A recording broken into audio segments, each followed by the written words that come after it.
What's up, everyone? I have been painting since Flashcast, trying to get as much of this painting done as possible because I am running out of time to do this painting challenge. So, yeah.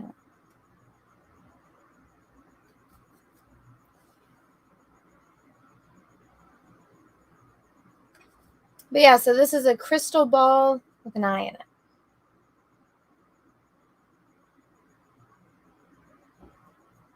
I know, super exciting, right? Hope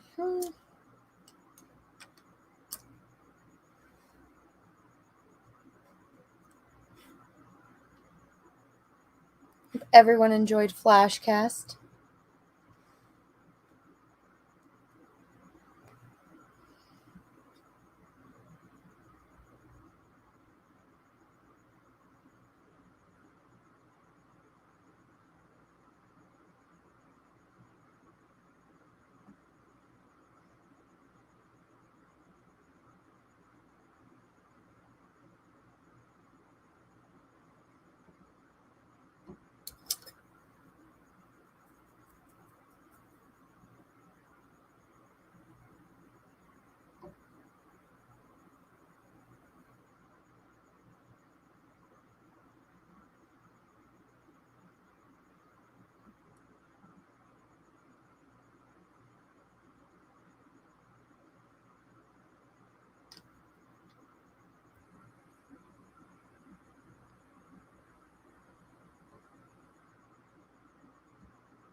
Hope everyone is doing well.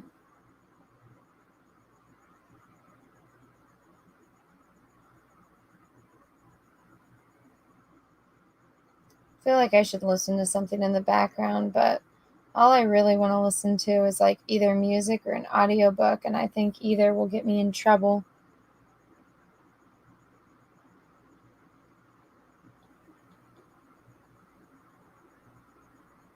I don't know, can I play audiobooks on here? Will I get like permabanned or something?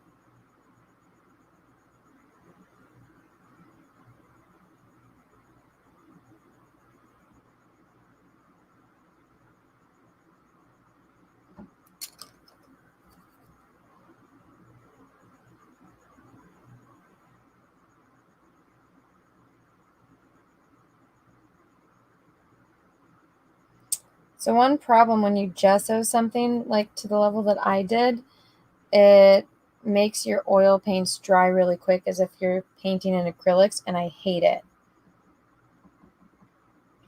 So this is drying like super quickly, which is really annoying, but I mean, I only have a few days to complete this, so I need to finish actually this one, hopefully tonight, and then work on another one tomorrow.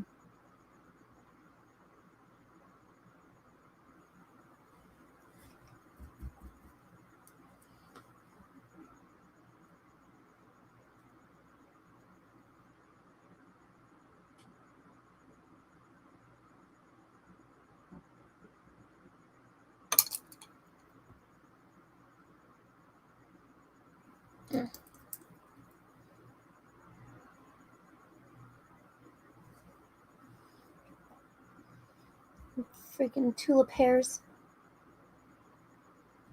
Oh my goodness. I love my little princess, but her hair shed like crazy.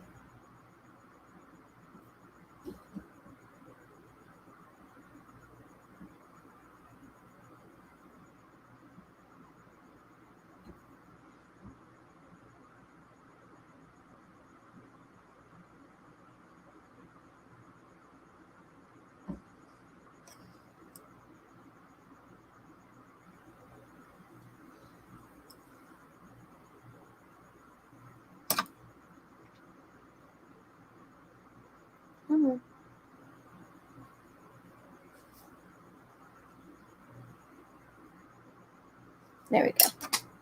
Ugh, it's annoying.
Ah.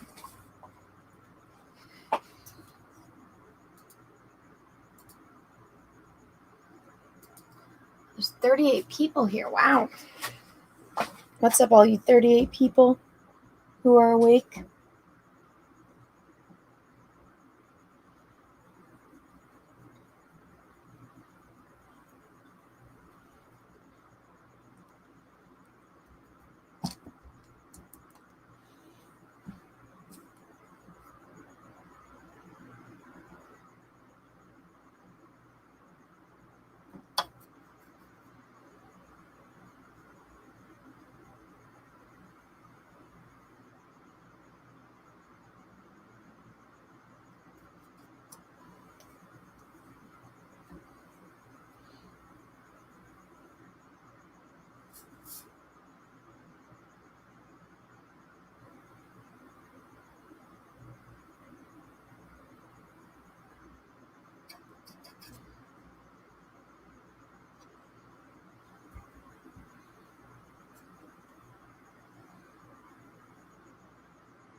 47 people in here listening to me say nothing and just paint an eye on a crystal ball.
What are you guys saying?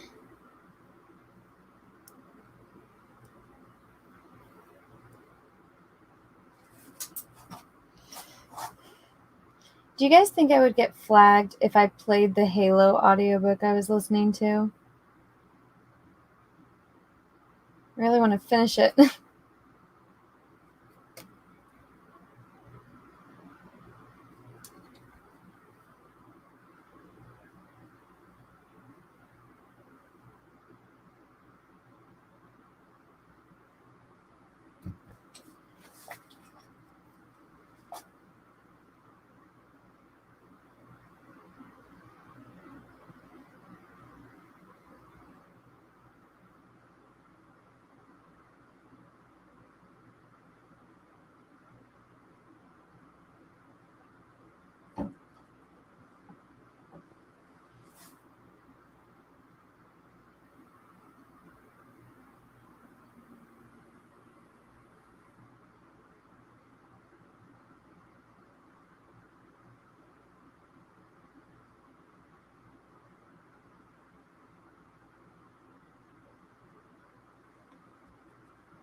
Yeah, I think I'm going to play an audiobook.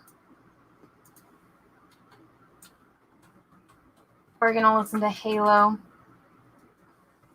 Sorry if you guys don't like it. I've been listening to the Halo books, and I want to finish this one.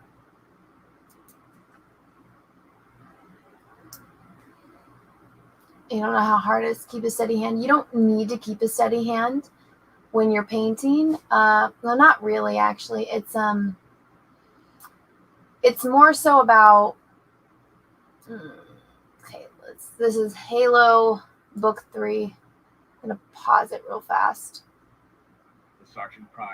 Okay, so that's one of the reasons why I like painting better than drawing, is you don't really need to have a steady hand. Okay, let's see. Can you guys hear this? if I play this, because I'm going to listen to this.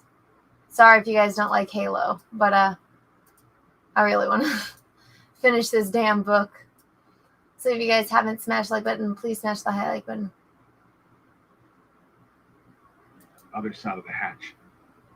The chief tightened his grip on the elite sword arm, shoved his forearm into the alien's throat, and drove it backward across the bridge. Can you guys hear that? He slammed the creature into the partially opened hatch. The energy blade cut into the Master Chief's armor, boiling through the alloy that protected his upper arm. Sergeant, now, fire! Gunfire exploded from the hatch, oddly muffled because the rounds impacted directly into the elite's back. The alien snarled and contorted, but it held on to the Master Chief. The alien warrior sawed the blade deeper, cutting through the tough crystalline layers of the Mjolnir armor. Hydrostatic. We're all going to learn about Halo tonight. Mixed with the Chief's blood. Keep shooting. A bullet hole appeared through the elite's broken chest plate. Bits of shattered armor and torn flesh spattered over the Chief. The Master Chief slammed the elite into the bulkhead, and a control panel behind the alien sparked. The door to the escape corridor hissed open, and the creature reeled back. The alien was off balance, and the Chief finally had leverage. He bowled the elite backward and hammered its arm into the wall. The alien metal rang like a gong, and the elite dropped its energy sword. The blade guttered and went dark as its fail-safes permanently disabled the weapon. The Chief forced the alien back, step by step. The deck was slippery with blood. Finally, he twisted the elite to the right and launched a powerful, open-handed strike into the alien's wounded chest. The elite howled in pain and flew back through the open hatch of an escape pod. Get off this ship, the Chief said. He hit a control stud, and the hatch slammed shut. There was a sharp metallic bang as the locking clamps released. The pod screamed away from the hull. The Chief exhaled. Sweat dripped in his eyes, momentarily blurring his vision. Good work, Sergeant. Lock cleared, he panted. His shoulder burned. He tried to move it, but it was stiff and wouldn't respond. The ship lurched. Plasma impact on the starboard foredeck, Cortana called out. Shields down to 67%. She paused and then added, amazing radiative properties. Chief, you need to disable the navigation override so I can maneuver. Haverson and Pulaski strode toward the Chief. Haverson clutched his chest and grimaced in pain from the sword wound. Pulaski set her hand on the Master Chief's shoulder. That's bad, she whispered. Let me get a first aid kit from the Pelican and... The Chief shrugged off her touch. Later. He saw her concerned expression melt into one of... what? Fear? Confusion? Cortana, show me what to do, the Chief said, and made his way to the raised platform in the center of the bridge. Pulaski, you and Haverson get that other hatch open. Aye, aye, Pulaski muttered, her voice tight. She and Haverson went to the hatch and got to work. The Master Chief glanced at the control surfaces. As his hand hovered over them, the flat controls rose and became a three-dimensional web of the distinctive Covenant calligraphy. Where? He asked. Move your hand to the right 0.5 meter, Cortana said. Up 20 centimeters. That control. No, to the left. She sighed. That one. Tap it 3 times. Faint lights traced the surface as the Chief touched it. They flared red and orange, and finally cooled to brilliant blue. It worked, Cortana said. Nav controls coming online. I can finally move this crate. Hang on. The ship spun to port. On the displays that still functioned, 4 more Covenant cruisers tracked them and fired. The flagship accelerated, but the plasma torpedoes arced and followed them. No good, Cortana said. I can't overcome our inertia in this tub. They're going to hit us, unless I can get us into slip space. A rhythmic warble pulsed from one of the displays. It flashed red. Oh no, Cortana said. The leading plasma torpedo impacted. Dull red fire smeared across the view screens. Oh no, what? Haverson demanded. This ship's slipspace generator is inert, Cortana replied. The disabled nav controls were a trick. It must have been the Covenant AI. It lured me here while the drive was physically decoupled from the reactor. I can maneuver all I want, give orders to the slipspace generator, but without the system powered up, we're not going anywhere. There's a Covenant AI? Haverson muttered and raised an eyebrow. Upload the coordinates to power coupling, the Master Chief said. I'll take care of it. 2 more plasma torpedoes impacted and splashed across the shield. Energy shield's collapsing, Cortana said. Brace! The last shot collided with the flagship. The hull heated, and plasma boiled layers of armor plating away. The ship rolled as plumes of superheated metal vapor outgassed. Another hit like that will breach the hull, Cortana said. Moving this tub at flank speed. The power coupling coordinates, Cortana, the Master Chief insisted. A route appeared on his heads-up display. The engineering rooms were 20 decks below the bridge. Those won't do you any good, Cortana told him. There are bound to be elite hunt and kill teams waiting for you. And even if you manage to remove them, there's no way to repair the power coupling in time. We don't have the tools or the expertise. The Master Chief looked around the bridge. There had to be a way. There was always a way. He leaned over the edge of the central platform and grabbed one of the Covenant engineers that cowered below. He dragged it up by its float sack. The creature squirmed and squealed. Maybe we don't have the expertise, he said, and shook the engineer. But this thing does. Can you communicate with it? Tell it what we need? There was a pause. Then Cortana replied, There is an extensive communication suite in the Covenant lexic. Just tell it I'm taking to fix something. All right, Chief, Cortana said. A stream of high-pitched chirps emanated from the bridge speakers, and the engineer's 6 eyes dilated. It stopped squirming and grabbed hold of the Master Chief with its tentacles. It says, good, and hurry, Cortana told him. Everyone else stay here, the Chief said. If you insist, Haverson muttered, his face pale. Blood trickled from the wound in his chest. The Master Chief looked at Johnson and Lockbear. Don't let the Covenant retake the bridge. Not a problem, Chief, Sergeant Johnson said.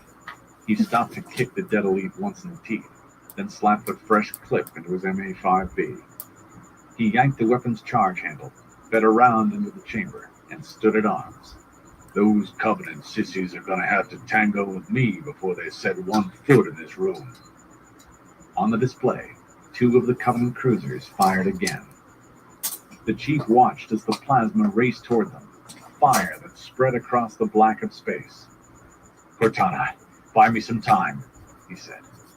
I'll do what I can, Chief, Cortana told him. But you better move fast. I'm running out of options. Cortana was annoyed. She had let the Covenant AI, for that's what this other presence in the system undoubtedly had to be, trick her. She had gone straight for the simple lockdown of the nav systems. She never performed a thorough systems check of the ship, assuming that there had only been 1 point of sabotage. It was a mistake she would never have made if she'd been operating at full capacity. She checked every system of the flagship. She then locked them out for their own security measures. Cortana turned off her feelings of anger and guilt and concentrated on keeping the ship in one piece, and the Master Chief alive. No. She reconsidered and kept her emotions active. The intuition provided by this aspect of her intelligence template was too valuable to deactivate in a battle. She maneuvered the flagship toward the gas giant, Threshold. The incoming plasma might be disrupted by the planet's magnetic field, if she dared get close enough. Cortana diverted power from the force shield to the aft portions, distorting the protective bubble around the flagship. She turned all 7 plasma turrets aft and fired a pair of plasma torpedoes at the incoming salvo.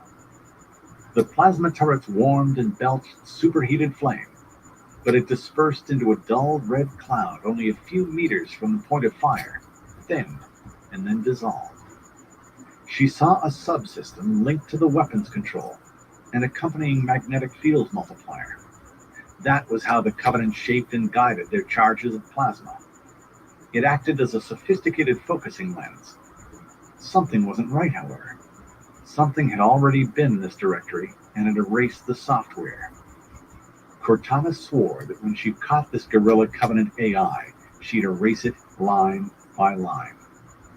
Without understanding how the guiding magnetic fields worked, the plasma turrets were no more useful than a fireworks display. The enemy Covenant plasma charges, however, were tight and burned like miniature suns. They overtook the flagship and splashed over its reinforced aft shields. They boiled against the silver energy until the shields dulled and went out. The plasma etched a portion of the aft hull away like hot water dissolving salt. Cortana sensed the dull thumps of atmospheric decompressions. She checked on the chief. His signal was still on board, and his biomonitor indicated that he was still alive. "Chief, are you there yet? I'm down to one last option."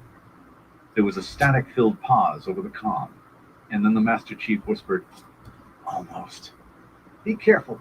Your armor is breached. You can no longer function in a compromised atmosphere." His acknowledgement light winked on.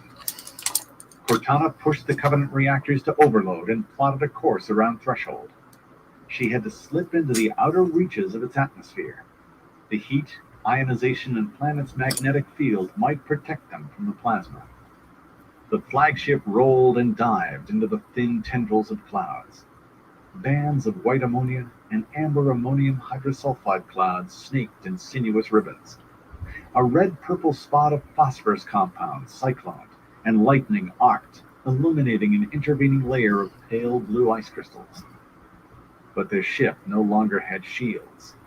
The friction heated the hull to 300 degrees Celsius as she brushed against the upper reaches of Threshold. On her aft cameras, Cortana saw the trailing Covenant ships open fire. Their shots followed her like a pack of predator birds. "Come and get me," she muttered. She adjusted the attack angle of the flagship so it nosed up, which produced a slight amount of lift. She concentrated the building heat toward the ship's tail. A turbulent wake of superheated air corkscrewed behind them. "Cortana," Pulaski said, "we're approaching the viable edge of an exit orbit. You're getting too close to the planet." "I am aware of our trajectory, Warrant Officer," she said, and snapped off the comm. The last thing she needed was a flying lesson. The leading edge of the plasma overtook them. It roiled in their wake, churned explosively with the atmosphere. The flagship pitched and dropped in the unstable air, but the plasma diffused and caused them no further damage. Behind the flagship was an unfurling trail hundreds of kilometers long, a wide, flaming gash upon Threshold. Cortana experienced a moment of triumph, then squelched it. There was a new problem. The concussion from that blast had altered their flight path. The heat and overpressure wave had thinned the atmosphere, just enough to cause the flagship to drop 700 meters. Wisps of ice crystals washed over the prow. They were too deep now. They didn't have enough power to break orbit. They would spiral into the atmosphere and would ultimately be crushed by the titanic gravitational forces of Threshold. The chief spun in midair and planted his feet on the ground. The gravity had been disabled in this elevator shaft. That had made traversing the many intervening decks easy, as long as he'd been willing to jump and trust that the power in this part of the ship wouldn't be restored. The engineer, clutching his shoulder, tapped the tiny control panel on the wall. The doors at the bottom of the shaft sighed and slowly slid apart. Funny how the creature didn't care who or what John was. Didn't it know their races were enemies? It was clearly intelligent and could communicate. Maybe it didn't care about enemies or allies. Maybe all it wanted to do was its job. There was a corridor ahead, 5 meters wide with a vaulted ceiling. Past the final arch, the passage opened up into the cavernous reactor room. The ambient lights in the hallway and room were off. Along the far wall of the room, however, the 10-meter-high reactor coils pulsed with blue-white lightning and threw hard shadows onto the walls. The Master Chief adjusted his low-light filters to screen out the glow from the reactor. He made out the silhouettes of crates and other machinery. He also saw one of those shadows on the wall move, with the distinct slouching waddle of a Covenant grunt. Then the motion was gone. An ambush. Of course. He paused, listened, and heard the panting of at least half a dozen grunts, and then the high-pitched, uneasy squeaks the creatures emitted when they were excited. This came as a relief to the Master Chief. If there was an elite here, it would have maintained better discipline and silenced the grunts. Still, The Master Chief hesitated. His shields were gone, his armor breached. He had been fighting almost non-stop for what felt like years. He was forced to admit that he was at the limits of his endurance. A good soldier always assessed the tactical situation, and right now, his situation was serious. A single lucky plasma shot could inflict third-degree burns along his arm and shoulder and incapacitate him, which would give the grunts an opportunity to finish him off.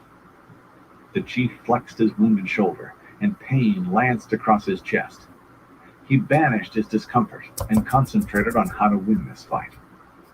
It was ironic that after facing the best warriors in the Covenant, and after defeating the Flood, he could be killed by a handful of grunts. "Chief," Cortana said over the comm, "are you there yet? I'm down to one last option." The Master Chief replied in a whisper, "Almost. Be careful, your armor is breached. You can no longer function in a compromised atmosphere." He flashed an acknowledgement to Cortana and concentrated on the problem at hand. Using grenades was not an option. A plasma grenade or a frag near those reactor coils could breach the containment vessel. That left stealth and outwitting the grunts. Maybe he'd use his grenades after all. The Master Chief set a plasma grenade in the center of the elevator shaft. He took his remaining 2 frag grenades and set them aside as well. He felt along the elevator shaft walls and found what he needed, a length of hair-fine optical cord. He pulled out a 3-meter length. The engineer gave a huff of irritation at this destruction. The Master Chief threaded the line through the rings of his frag grenades and tied each end at anchor points 10 centimeters off the floor. He wedged the grenades into the slot of the open door. The trap was set. All he needed now was bait. He set a plasma grenade on the far wall of the shaft and triggered it. He pushed into the corridor fast. 4 seconds to go. The gravity, still active in this portion of the ship, pulled him to the deck. He melted into the shadows and sprinted along the wall 2 meters farther in and halted along the inside of the first support brace. 3 seconds. One grunt emitted a startled cry, and a plasma shot sizzled down the center of the hallway. 2 seconds. The Master Chief pried the engineer off his shoulder and pressed the creature firmly into the joint where the brace met the wall. 1 second. The engineer squirmed for a moment, then stilled, perhaps sensing what was about to happen. The plasma grenade detonated. A flash of intense light flooded the hallway and the room beyond. The rest of the grunts cried out. Plasma bolts and a hail of crystal needles filled the passage, impacting inside the elevator shaft. The grunts ceased fire. A lone grunt cautiously stepped out from behind a crate and crept forward. It gave a barking, nervous laugh and then, encountering no resistance, waddled down the passage toward the elevator. 4 more grunts followed, and they passed the Master Chief, oblivious that he hid behind the wall brace less than a half meter from them. They approached the elevator, sniffed, and entered. There was the gentle ping as the frag grenade rings pulled free of the tripwire. The Master Chief covered the engineer. One of the grunts squealed, high and panicky. They all turned and ran. Twin blasts of thunder enveloped the elevator shaft. Bits of meat and metal spattered along the corridor. A needler skidded to a halt a half-meter away. It was cracked, its energy coil dimmed. The Master Chief grabbed it, ducked as another plasma bolt singed over his head. He withdrew to the cover of the bracing support. He tried to activate the weapon. No luck. It was dead. The engineer snaked a tentacle around the weapon and tugged it away from John's grasp. It cracked the case and peeled the housing open. The tip of one of its tentacles split into 100 needle-fine cilia and swept over the inner workings. A moment later, it reassembled the weapon and handed it grip first to the Master Chief. The needler hummed with energy, and the glassine quills the weapon fired glowed a cool purple. "Thanks," he whispered. The engineer chirped. The Master Chief edged around the brace. He waited, needler held tightly in his hand, and became completely still. He had all the time in the world, he told himself. No need to rush. Let the enemy come to you. all the time. A grunt poked its nose over a crate, trying to spot its enemy. It took a blind shot down the corridor and missed. The Master Chief remained where he was, raised the needler and fired. A flurry of crystal shards propelled down the passage and impaled the grunt. It toppled backward, and the shards detonated. The Master Chief waited and listened. There was nothing except the gentle thrumming of the reactor. He moved down the corridor, weapon held before him as he cleared the room. He was careful to watch for the faint rippling of air that would alert him to the presence of camouflaged elites. Nothing. The engineer floated behind him and then accelerated toward the disengaged power coupling. It hissed and chittered as it rapidly manipulated a small square block of optical crystal, unscrambling the internal circuit pathways. "Cortana," he said, "I've gotten to the coupling. The engineer appears to know what it's doing. You should have power for the slip-space generator in a moment." "It's too late," Cortana told him. Chapter 9. 1827 hours, September 22, 2552, military calendar. Aboard unidentified Covenant flagship, uncharted system, Halo debris field. The flagship plunged through Threshold's churning atmosphere. Cortana could not hold the ship's attitude. It wobbled and blasted a fiery scar through the clouds, slowly rolling to port on its central axis. Without shields, the flagship's hull continued to heat to 1,700 degrees Celsius. The nose glowed a dark red, which spread into an amber smear along the midsection and became a white-hot plume at the ship's tail. Conduits and feathery antenna arrays melted, separated, and left a trail of molten metal in an explosive wake. Shocks rippled along the frame as the overpressure shed off the bow in waves. The friction from the planet's dense atmosphere would shred the ship in a matter of seconds. "Cortana," the Master Chief said, "I've gotten to the coupling. The engineer appears to know what it's doing. You should have power for the slip-space generator in a moment." "It's too late," Cortana told him. "We are now too low to escape Threshold's gravitational pull. Even at full power, we can't break our degrading orbit. And we can't tunnel into slipspace either." The incoming Covenant fire had forced them deeper into the atmosphere. She had pushed their trajectory to the edge of what had been safe. It was that, or be engulfed in plasma. But she had saved them from one death, only to delay that fate by a scant minute. She recomputed the numbers, thrust, and velocity and gravitational attractions. Even if she overloaded the reactors to critical meltdown levels, they were still stuck in an ever-descending spiral. The numbers didn't lie. The Master Chief's engineer must have repaired the power coupling. I'm getting bit. Because the slipspace generator was functional again, for all the good it did them. To enter slipspace, a ship had to be well away from strong gravitational fields. Gravity distorted the superfine pattern of quantum filaments, through which Cortana had to compute a path. Covenant slipspace technology was demonstrably superior, but she doubted that the enemy had ever attempted a slipspace entry this close to a planet. Cortana toyed with the idea of trying anyway. Pulse the slipspace generators, and maybe she'd get a lucky quadrillion to one shot and locate the correct vector through the tangle of gravity-warped filaments. She rejected the possibility. At their current velocity, any attempt to maneuver the ship would send it into a chaotic tumble from which they'd never recover. "Try something," the chief said to her with amazing calm. "Try anything." Cortana sighed. "Roger, Chief." She booted the Covenant slipspace generators. The software streamed through her consciousness.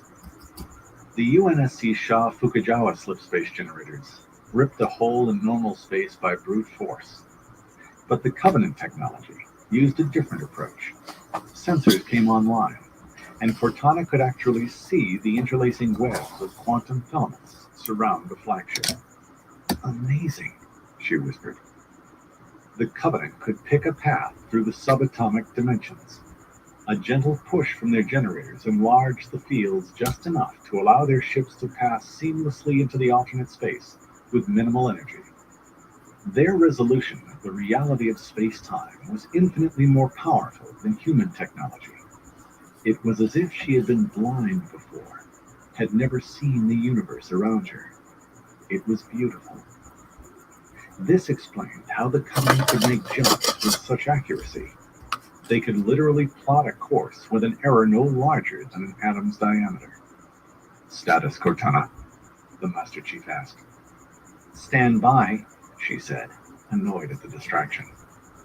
At this resolution, Cortana could discern every ripple in space caused by Threshold's gravity, the other planets in the solar system, the sun, and even the warping of space caused by the mass of this ship.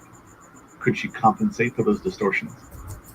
Pressure sensors detected hull breaches on 17 outer decks. Cortana ignored them. She shut down all peripheral systems and concentrated on the task at hand. It was their only way out of this mess. They'd get out by going through. She concentrated on interpolating the fluctuating space. She generated mathematical algorithms to anticipate and smooth the gravitational distortions. Energy surged from the reactors into the slip-space generator matrices. A path parted directly before them, a pinhole that became a gyrating wormhole, flexing and spinning. Threshold's atmosphere throbbed and jumped through the hole, sucked into the vacuum of the alternate dimension. Cortana dedicated all her runtime to monitoring the space around the ship, and risked making microscopic course corrections to maneuver them into the fluctuating path. Sparks danced along the length of the hull as the nose of the flagship departed normal space. She eased the rest of the ship through, surrounded by whirling storms and jagged spears of lightning. She pinged her sensors. The hull temperature dropped rapidly, and she registered a series of explosive decompressions in the breached decks. Fucking mosquitoes. Cortana emerged from her cocoon of concentration and immediately sensed the electronic presence of the other near her, monitoring her slip-space calculations. It was practically on top of her. "Heresy!" it hissed, and then withdrew and vanished. Cortana pulsed a systems check along every circuit in the ship, hoping to track the Covenant AI. No luck. "Sneaky little bastard," she broadcast throughout the system. "Come back here." Had it seen what she had done?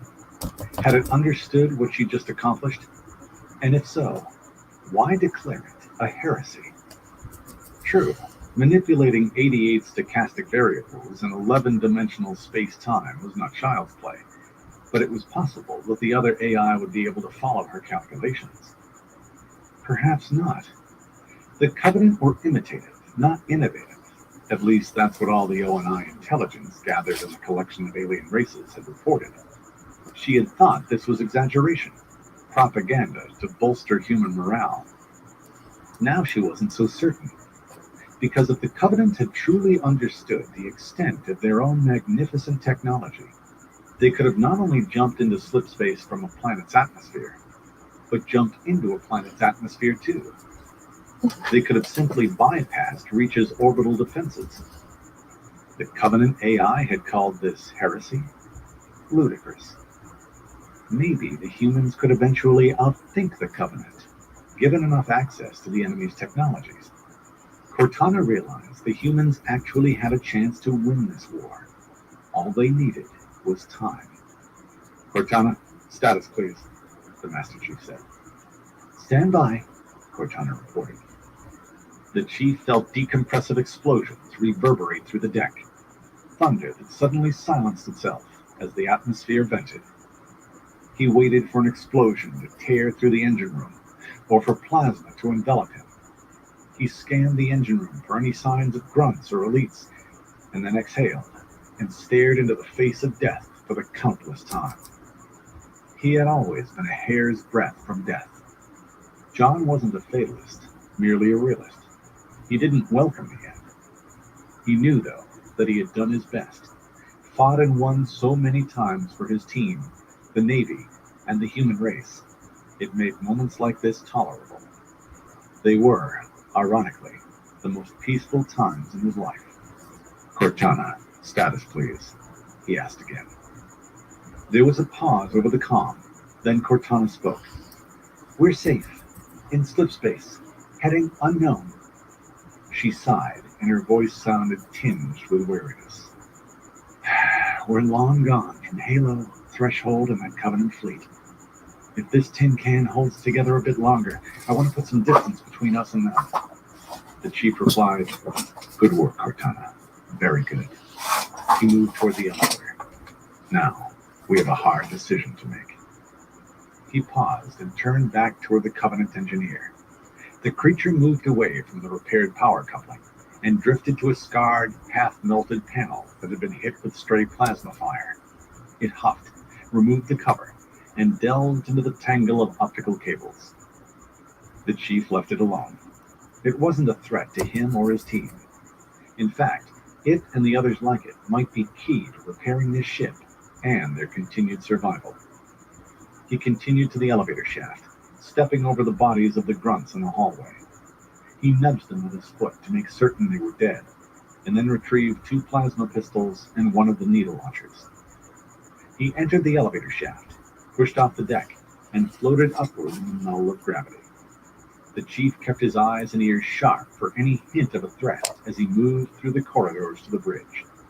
Everything was quiet and still. At the open bridge door, he paused and watched as Warrant Officer Pulaski supervised a Covenant engineer while it removed the blasted door control panels. The engineer turned a melted piece of polarizing crystal before its 6 eyes, and then picked up an unblemished crystalline panel off the floor and inserted it into the wall. Pulaski wiped her hands on her greasy coveralls and waved him in. Thin blue smoke still filled the bridge, but the chief noted that most of the display panels were once again active.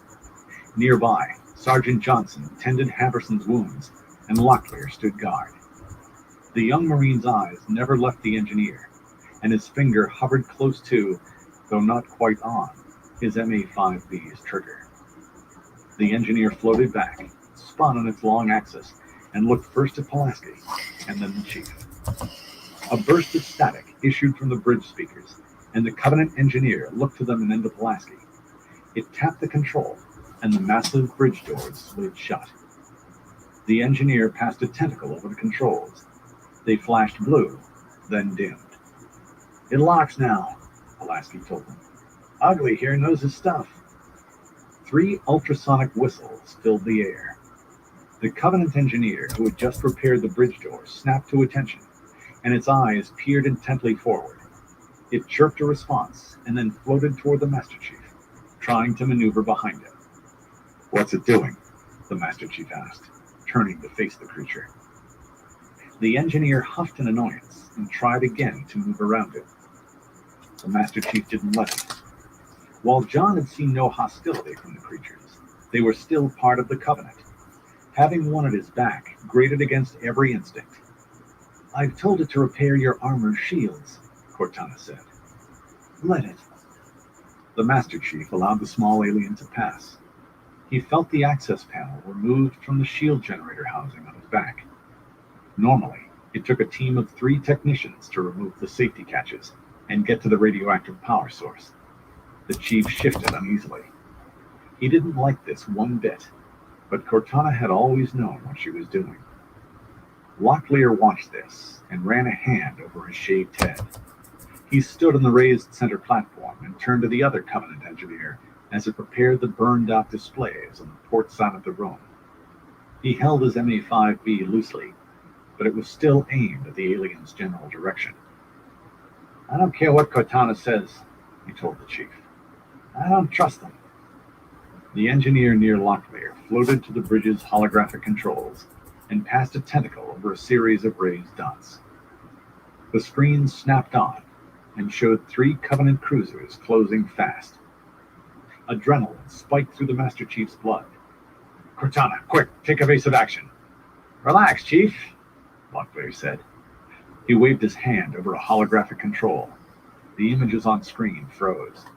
It's just a replay.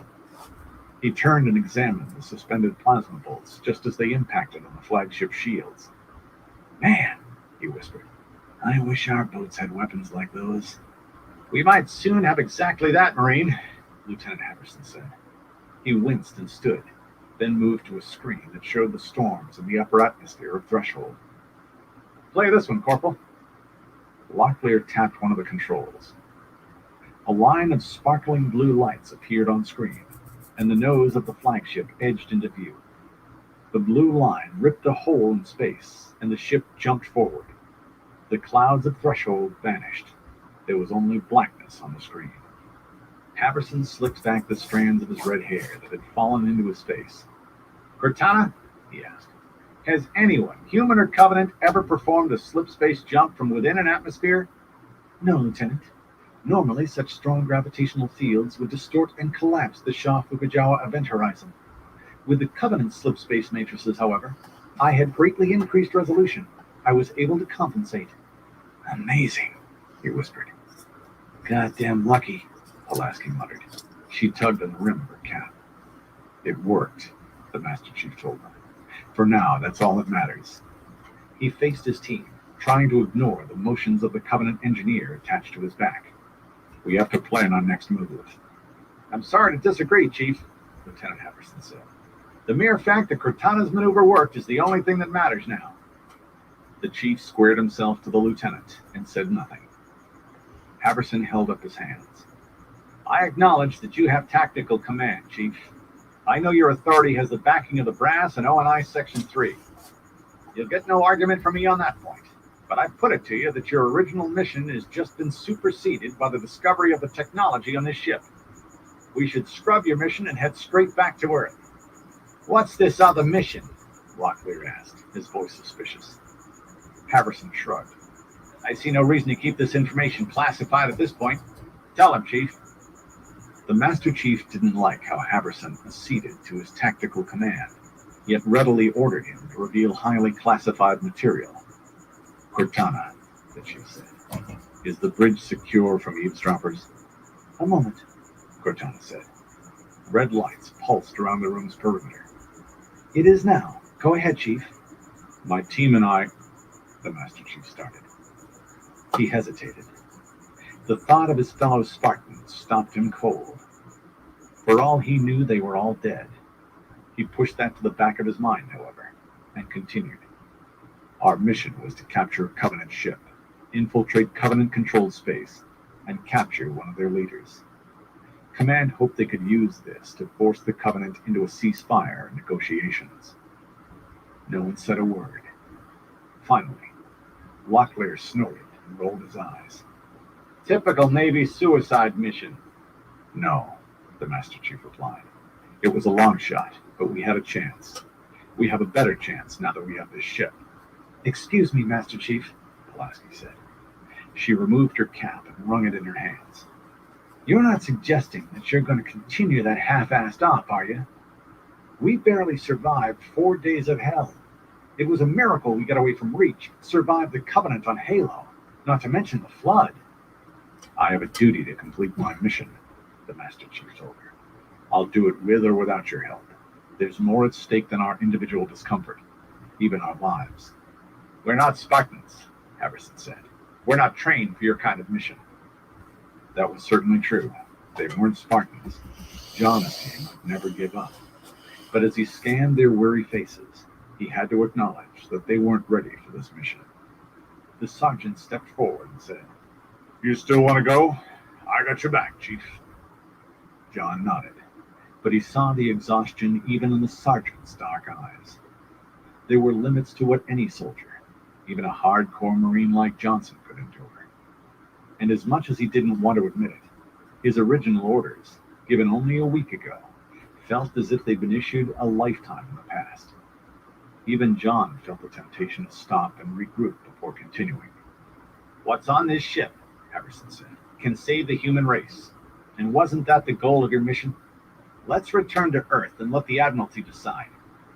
No one would question your decision to clarify your orders, given the circumstances."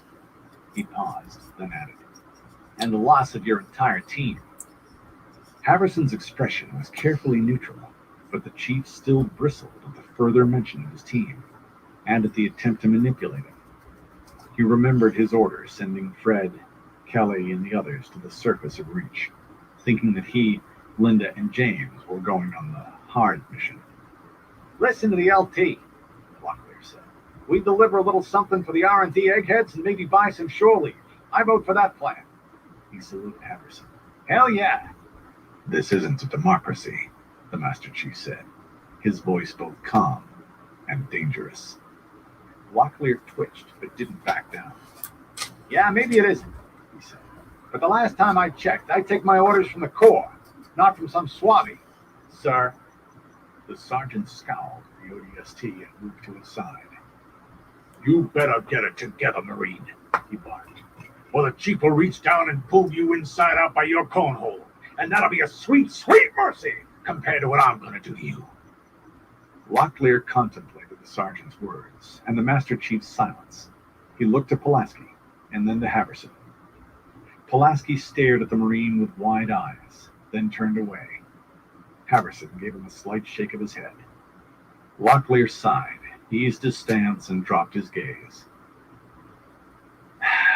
Man, I really, really hate this shit. I hate to interrupt, Cortana said, but I find myself agreeing with the lieutenant. The chief clicked on a private comm channel.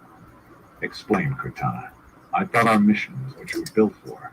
Why are you backing out now? I'm not backing out, she shot back. Our orders were given when the UNSC had a fleet, and when Reach was still an intact military presence. All that has changed. The Master Chief couldn't disagree with what she was saying, but there was something else in her voice.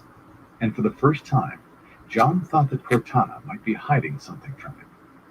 We have intact ship-scale plasma weapons and new reactor technologies, Cortana continued. Imagine if every ship could maneuver with pinpoint precision in slip space. She paused. The UNSC could be just as effective in space as you are in ground engagements. We could actually win this war. The Master Chief frowned. He didn't like the lieutenant's or Cortana's arguments because they made sense. Aborting his mission was unthinkable. He had always finished what he started, and he'd always won. As a professional soldier, John was ready to give up anything for victory. His personal comfort, his friends, his own life, if that's what it took. But he'd never considered that he'd have to sacrifice his dignity and pride as well for the greater good. He sighed and nodded. Very well, Lieutenant Harrison. We'll do it your way. I hereby relinquish my tactical command. Good, Harrison said. Thank you. He faced the others and continued. Sergeant, you, Pulaski, and Locklear get down to the Pelican and grab whatever gear wasn't smashed to bits. Look for a field med kit, too, and then get back up here, double time. Yes, sir, Sergeant Johnson said. We're on it. He and Pulaski headed for the door, tapped the control, and let the panels slide apart. Pulaski shot a stare at the Master Chief over her shoulder. Then, shaking her head, she followed the sergeant. Shit, Locklear said, checking his rifle as he loped after them. Wait up, man! I'm never going to get another hour's sleep. Sleep when you're dead, Marine, the sergeant said. The bridge doors sealed. Harrison said, plot a course back to Earth, Cortana, and then... I'm sorry, Lieutenant Harrison, Cortana said. I can't do that. A direct course to Earth would be in violation of the Cold Protocol. Furthermore, we are not allowed an indirect route either. Subsection 7 of the Cold Protocol states that no Covenant craft may be taken to human-controlled space without an exhaustive search for tracking systems that could lead the enemy to our bases. Subsection 7? Harrison said. I haven't heard of it. Very few have, sir, Cortana answered. It was little more than a technicality. Before this, no one had actually ever captured a Covenant vessel. An exhaustive search of this vessel would be difficult under the circumstances, Harrison said, and cupped his hand over his chin, thinking, Gosh, dang it. It must be more than 3 kilometers long. I have a suggestion, sir, the chief said. An intermediate destination. Reach. Reach? Harrison quickly hid the shock on his face with a smile. Chief, there's nothing in the Reach system except a Covenant armada. No, sir, the Master Chief replied. There are other possibilities. Harrison raised an eyebrow. Go ahead, Chief. I'm intrigued. The first possibility, John said, is that the Covenant have glassed the planet and moved on, in which case there might be a derelict but serviceable UNSC craft that we could repair and take to Earth. We'd leave the Covenant flagship in low orbit and return with the proper scientific staff and equipment to effect a salvage operation. Haverson nodded. A long shot, although the Frades did have a prowler attached to her. They were supposed to launch a reconnaissance mission before they got the signal to drop everything and help defend Reach. So maybe it's not such a long shot after all. And the other possibility? The Covenant are still there, the Master Chief said. The likelihood that they would attack one of their own capital ships is low. In either event, there is no violation of the Cold Protocol because the Covenant already know the location of Reach. True, Haverson said. He paced to the center of the bridge. Very well, Chief. Cortana, set course for Reach. We'll enter at the edge of the system and assess the situation. If it's too hot, we jump and find another route home. Acknowledged, Lieutenant, Cortana replied. Be advised that this ship traverses slipspace much faster than our UNSC counterparts. ETA to Reach in 13 hours. The Master Chief sighed and relaxed a little. There was another reason for choosing Reach, one he didn't reveal to the lieutenant. He knew the odds of anyone surviving on the surface were remote. Astronomical, in fact. Because once the Covenant decided to glass a planet, they did so with amazing thoroughness. But he had to see it. It was the only way he could accept that his teammates were dead. A wash of static covered the Chief, first along his spine, and then wrapping about his torso. There was an audible pop, and sparks crackled along the length of his Mjolnir armor. The engineer released its grasp on it and chittered with excitement. Diagnostic routines scrolled upon the Chief's heads-up display. In the upper right corner, the shield recharge bar flickered red and slowly filled. They work, the Master Chief said. John was relieved to have his shields back. He wouldn't forget what it was like to fight without them now. It had been a wake-up call, not to become dependent upon technology.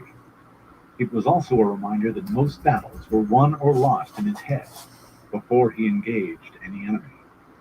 Impressive little creatures, Haverson remarked. He scrutinized the Covenant engineer as it floated toward the wall of displays and began tinkering with one. I wonder how the Covenant caste system... Sir! Sergeant Johnson's voice blasted over the comm, breaking the static. You've got to get down to the Pelican ASAP. You and the Chief. Are you under fire? The Chief asked. Negative, he replied. It's one of the cryo tubes you recovered. What about it, Sergeant? Haverson snapped. Chief, there's a Spartan in it. Chapter 10. 1852 hours, September 22, 2552, military calendar.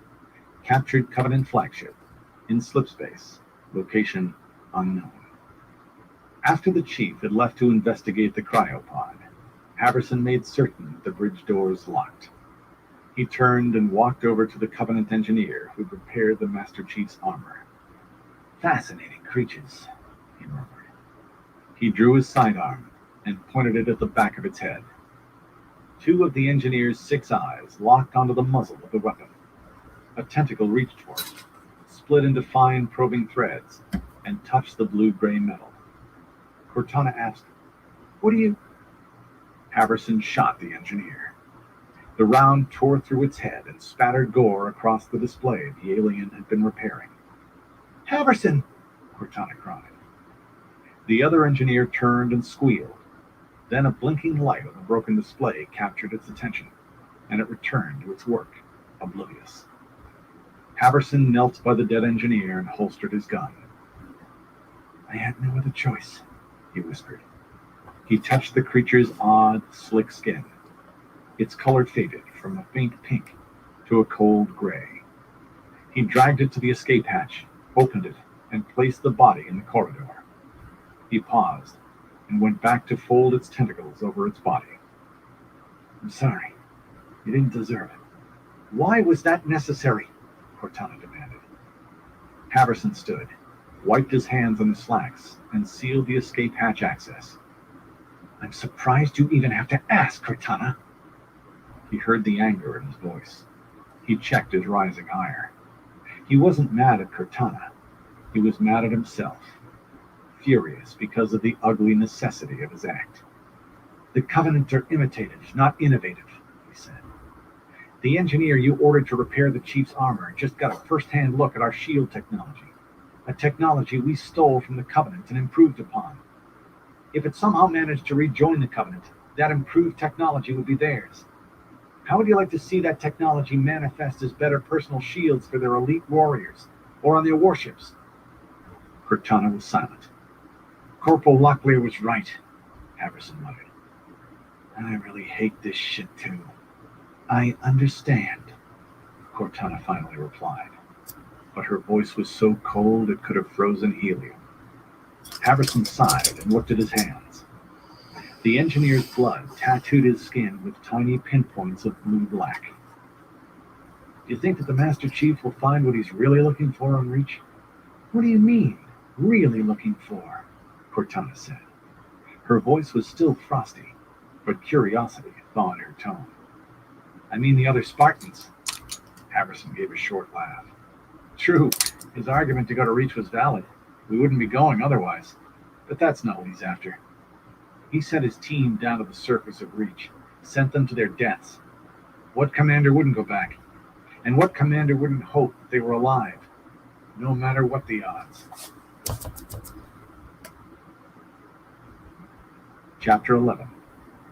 0930 hours, September 4, 2552, military calendar. UNSC High Command, HICOM, Facility Bravo 6, Sydney, Australia, Earth. 2.5 weeks ago. Lieutenant Wagner walked through metal and explosive detector gates and into the atrium entrance of the large, vaguely conical structure. Officially designated UNSC HICOM Facility Bravo 6, the sprawling edifice had been nicknamed the Hive. It was overcast in Sydney. Gray light filtered in through the crystal dome overhead. He marched past officers and NCOs, moving with purpose to whatever destinations occupied their time. He ignored the displays of acacia trees and exotic ferns meant for the press and civilian tours. Today, there was no time for pleasantries. In another hour, the apparent calm and efficiency of HICOM would be shattered into a billion pieces. Only a few of the brass knew that the UNSC's mightiest outpost, Reach, was now nothing more than a cinder. Wagner approached the receptionist station under the watchful eyes of a trio of armored Marine MPs. Keeping Reach's fate quiet was not the UNSC's biggest secret, not by a country mile. Virtually no one in the civilian population of the inner colonies knew how perilously close they were to losing this war. ONI Section 2 had done a brilliant job preserving the fiction that Earth forces held their own against the Covenant. And what did the citizens of the outer colonies think? Those who hadn't fled to remote outposts and hidden privateer bases weren't in any position to make trouble. The Covenant didn't take prisoners. You're expected today, Lieutenant, the receptionist said. She was a young chief petty officer and looked like she didn't have a care or a clue. But her eyes gave her away. She knew something. Maybe not what, but she had undoubtedly picked up on the increased security protocols, or the haunted looks in the eyes of her commanding officers. Please proceed to Elevator 8, she told him, and returned her attention to the screen in front of her. He made a mental note to find out who this perceptive person was, and see if she could be recruited into Section 3. ONI had lost a lot of good people in the last few weeks. Wagner moved to the solid steel wall, and a pair of doors parted for him. He entered the small room. The doors closed and locked with a whisper-quiet snick. A fingerprint pad and retinal scanner extended from the wall. Wagner pressed his hand onto the scanner, and a needle stabbed his index finger. They'd check his DNA against the sample on file. He blinked once, and then rested his chin on the retinal scanner. Good morning, Lieutenant, a sweet female voice whispered in his ear. Good morning, Lasithia. How are you today? Very well, now that I see that you have returned safely from your mission. I assume everything went as expected. You know that's classified, he told the AI. Certainly, she replied, her tone playful. But I'll find out anyway, you know. Why not save me the time and just tell me? Although he generally enjoyed this tete-a-tete with Lasithia, he knew it was part of the biometric scan, too. She scanned his brainwaves and voice patterns in response to her queries, and matched them to older responses in her memory. She probably tested his loyalty and security measures as well. He didn't put anything past Section 3. They grew more paranoid every day. Of course you'll find out, Wagner replied. But I still can't tell you. That would be a breach of security, punishable under Article 428A. In fact, he said in a more serious tone, I'll have to report this violation to my controller. She laughed, and it sounded like fine bone china clinking together. You may proceed, Lieutenant, she told him. The doors parted and revealed a corridor lined with walnut panels and paintings of Washington crossing the Delaware, Admiral Cole's last stand, various alien landscapes, and space battles. Although he had barely felt the descent, Wagner knew he had dropped 3 kilometers into the planet, through solid layers of granite, reinforced concrete, plates of titanium A, and EMP-hardened metal. None of this made him feel any safer, though. O&I's research facility on Reach had the same setup, and it hadn't done those poor bastards any good.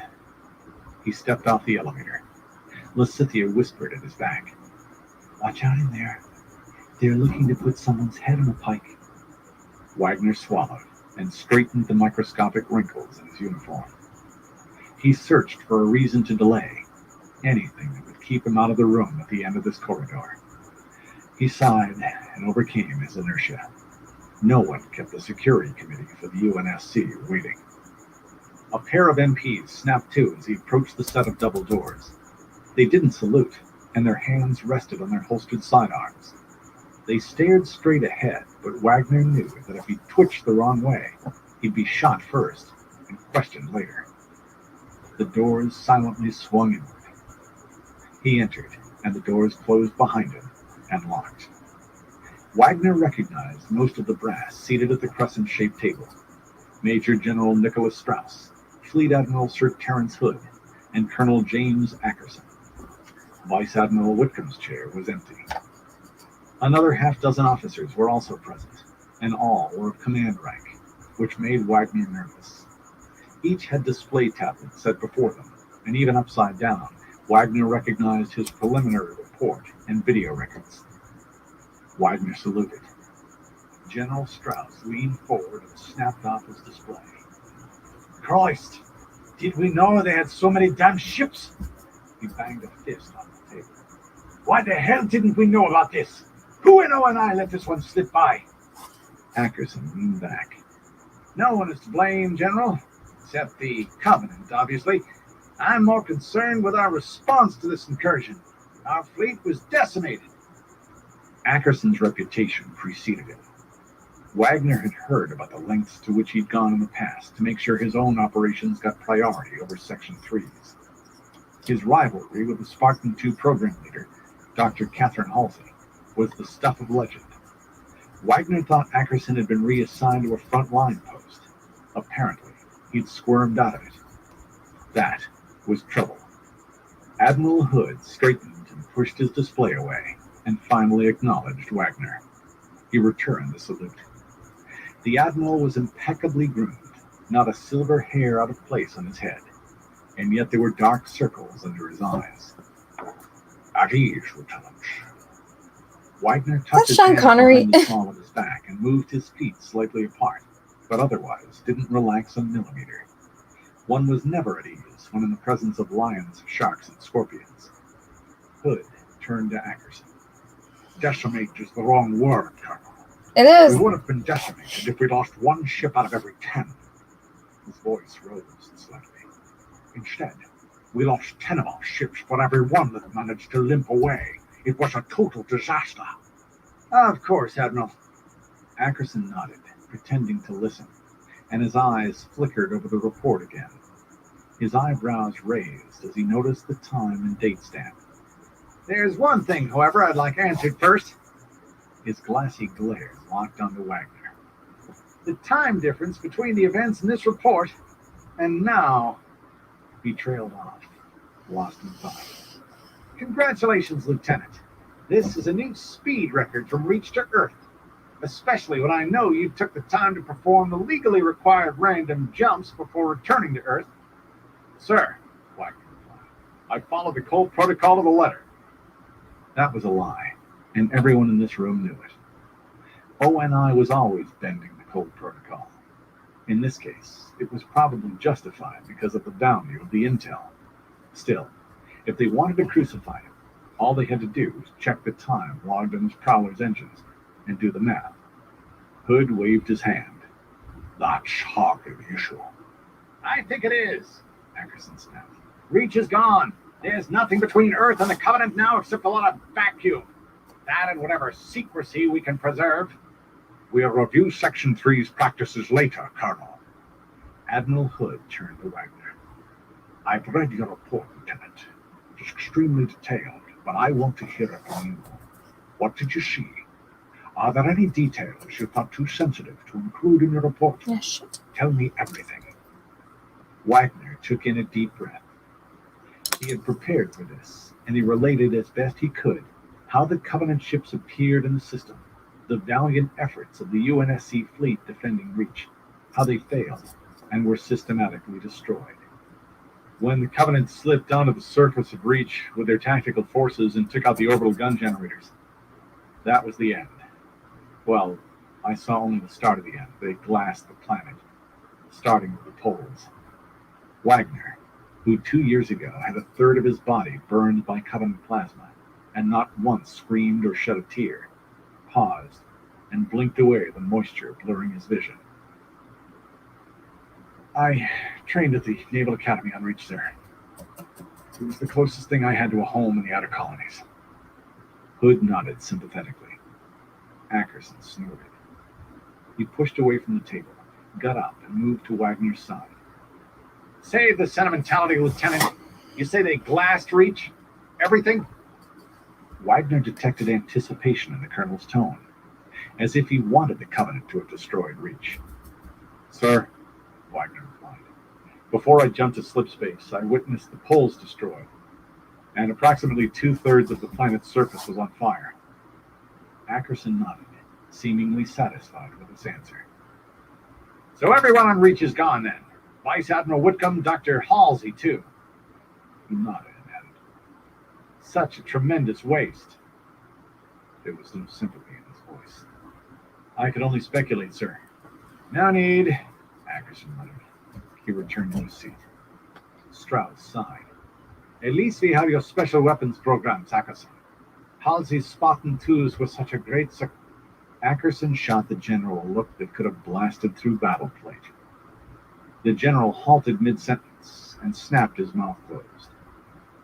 Wagner stood absolutely still and stared straight ahead, pretending he hadn't seen such a gross breach of military protocol. A general knuckling under to a junior officer? Something extraordinary had just been revealed. There was some kind of backup plan on par with the Spartan program, and Ackerson was behind it. The colonel suddenly had a lot of juice. Wagner continued to feign ignorance, and no matter what, he didn't meet Colonel Ackerson's gaze. If Ackerson suspected that he'd caught on, the bastard would have him erased to prevent his secret from getting back to Section 3. After what seemed a century of uncomfortable silence, Admiral Hood cleared his throat. The Pillar of Autumn, Lieutenant Wagner. Was that ship destroyed, or did she jump? There is no mention in your report. She jumped, sir. Telemetry indicates the Autumn was pursued by several enemy ships, however, so her fate can only be speculated upon. I did not mention the Pillar of Autumn in my report, as that ship is on Section 3 secure list. Good. Hood closed his eyes. Then there is, at least, some hope. Ackerson shook his head. With all due respect to my predecessor, Dr. Halsey, the special weapons package on the Pillar hasn't got a chance in hell of accomplishing its mission. Might as well have shot every one of them in the head and gotten it over with. That will be enough, Ackerson, Hood said, and glowered at him. Quite enough. Sir, Wagner ventured, the colonel may be correct, at least in his mission assessment. Our agent on the Pillar of Autumn signaled us before the end. He regrettably reported that a significant number of Spartans went groundside to defend Reach's orbital guns. Then they're dead, Ackerson said. Halsey's freaks have finally lost their luster of invincibility. Admiral Hood set his jaw. Dr. Halsey, he said slowly and with deliberate control, and her Spartans deserve the utmost respect, Colonel. He turned to face him, but Hood stared through Ackerson. And if you wish to keep your newly acquired position on the Security Council, you will show them that respect, or I will personally kick you from here to Melbourne. I merely, Ackerson said. Those freaks, Hood said with protest, have more confirmed kills than any 3 divisions of ODSTs and have garnered every major citation in the UNSC awards. Those freaks have personally saved my life twice, as well as the lives of most of the senior staff here at HICOM. Keep your bigotry in check, Colonel. Do you understand? My apologies, Ackerson muttered. I asked you a direct question. Sir, Ackerson said, I understand completely, Admiral. It will not happen again. His face burned bright red. Wagner, however, didn't think this was the color of shame. It was anger. The Spartans, Hood whispered. Dr. Halsey, Whitcomb. We lost too many good people on Reach, not to mention dozens of ships. He pursed his lips into a razor-thin line. We should send a small recon force to see what's left, General Strauss suggested. Not wise, sir, Ackerson. We must pull back and reinforce the inner colonies on Earth. The new orbital platforms won't be online for another 10 days. Until then, our defense posture will be far too weak. We'll need every ship we've got. Admiral Hood said. He placed both thumbs under his chin as he considered both positions. Sir, Wagner said, there is one additional item not covered in my report. It didn't seem exceptionally important at the time, but if you're debating a recon mission, I thought it might be pertinent. Just spit it out, General Strauss said. Wagner swallowed and resisted the urge to meet Ackerson's eyes. When the Covenant destroys a planet, they typically move their large warships closer and blanket the world with a series of crisscrossing orbits to ensure that every square millimeter of the surface is covered with plasma bombardments. I'm painfully aware of Covenant bombardment doctrine, Lieutenant, Hood growled. What of it? As I indicated, they started at the poles, but took in only a few ships. They were spread thin along the equatorial latitudes, and no additional ships were inbound. In fact, a large number of Covenant ships abandoned the system in pursuit of the Pillar of Autumn. Ackerson waved his hand dismissively. Reach is glass, Lieutenant. If you had stayed to watch the whole show, they would have burned you down too. Yes, sir, Wagner replied. If, however, there is a recon mission, I would like to volunteer for the duty. Ackerson got up and strode to Wagner. He stood a centimeter from his face, and their eyes locked. Ackerson's gaze was full of poison. Wagner did his best not to recoil, but he couldn't help it. One look, and he knew this man wanted him dead, for whatever reason. That he had heard of Ackerson's alternate program to the Spartan IIs, that he didn't want trouble over Reach, or maybe, as Lysithea had warned him, that he was just looking for someone's head to impale on a pike. Are you deaf, Lieutenant? Ackerson asked with mock concern. Some kind of hearing loss due to combat action? No, sir. Well, when you push the limits of slipspace in those little prowlers, you risk all kinds of radiation damage, or maybe the trauma of seeing Reach destroyed shook. Whatever your problem, when you leave here, you are to visit the infirmary. They are to give you a clean bill of health before you return to active duty. He shrugged. There must be something wrong with you, Lieutenant, because you do not seem to understand me, even though my words are crystal clear. Sir, let's try this then. We are not wasting a single UNSC ship to confirm what we have already seen a dozen times before. Reach is gone. He inched closer to Wagner. Everything on it is blasted to bits, burned, glassed over, and vaporized. Everyone on Reach is dead. He jabbed a finger into Wagner's chest for emphasis. Dead, dead, dead! Section 2. Defense of Castle Base.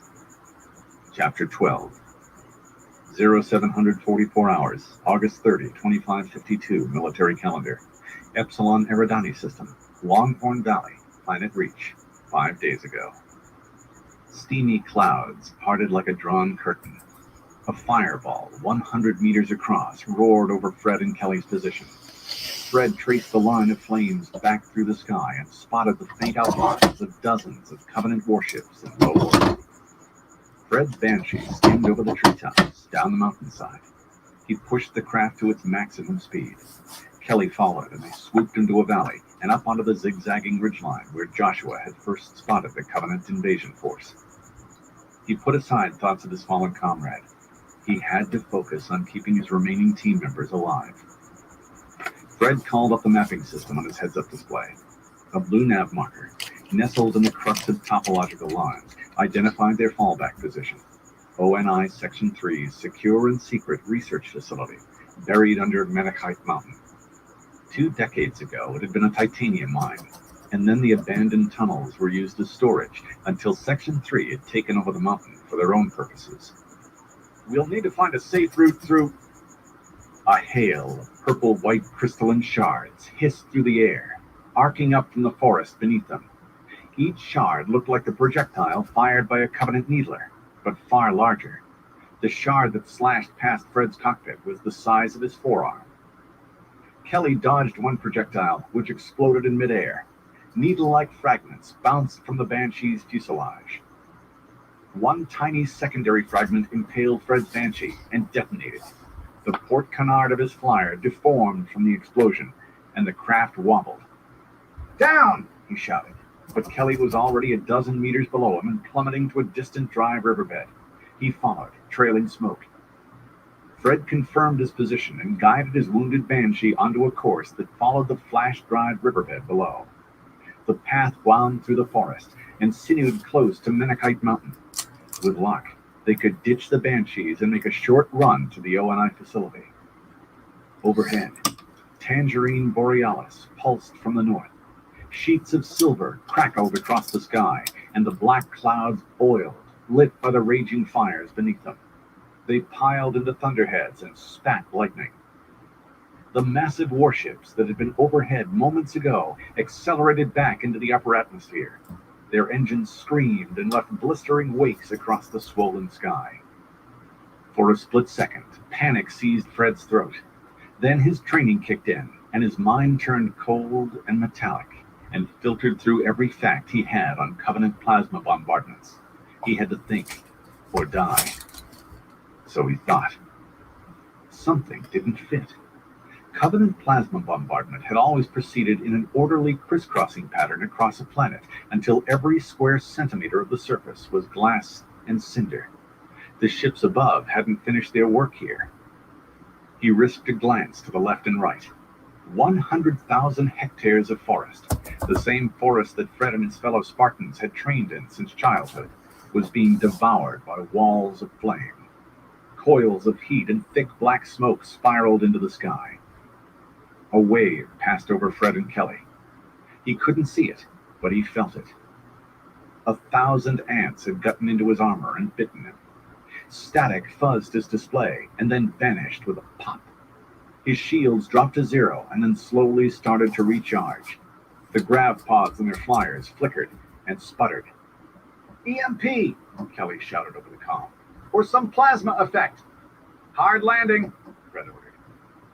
Kelly made an unhappy sound over the comm and snapped it off. They plummeted out of the sky, gliding with what little aerodynamics and power remained in their Banshees. Fred nosed his craft over the steaming rocks of the dry riverbed.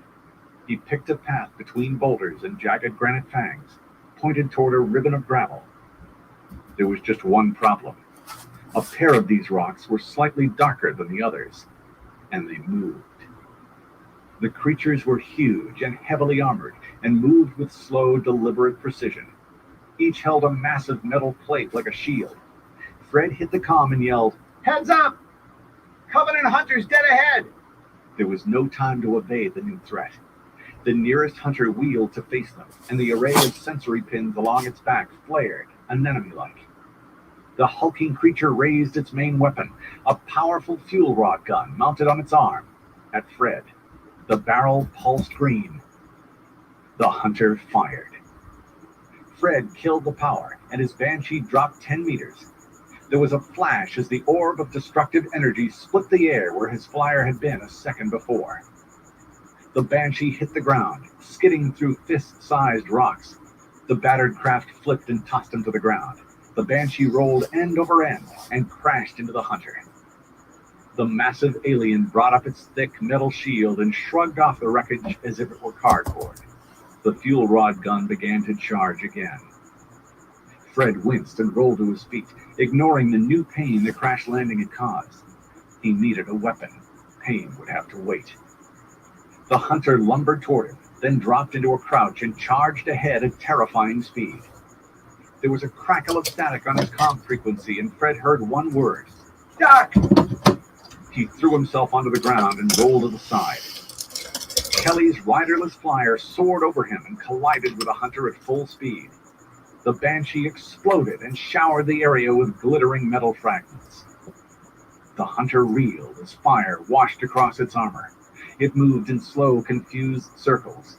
Fred could see the bright orange smears of the hunter's blood staining the rocks. Kelly landed on her feet next to Fred. She readied a captured plasma grenade and hurled it straight toward the second hunter's huge gun. It lodged in the barrel of the weapon and detonated. Tendrils of energy covered the hunter. The gun crackled and belched smoke. Fred got to his feet. Run! They weren't going to engage a hunter in hand-to-hand combat. They might lose. They might win. But in the meantime, the rest of the Covenant ground forces would catch up to them. They sprinted toward a tiny patch of forest ahead, perhaps the last trees standing on reach. The hunter, confused with its destroyed weapon and its flame-wreathed partner, hesitated, not sure what to do. Didn't you see while we were airborne? Kelly said, concern tightening her voice.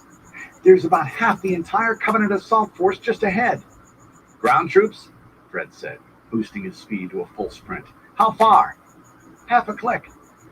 That didn't make sense either. Why have forces groundside when you were destroying the planet from orbit? Something's not right, he told her. Let's see what they're up to.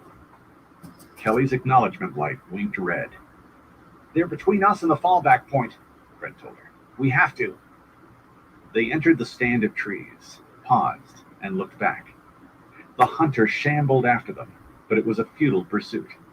Despite their occasional bursts of speed, the hunters were too slow. They were caught between Covenant forces on the ground and those in the air, and neither Fred nor Kelly voiced the one question foremost on their minds.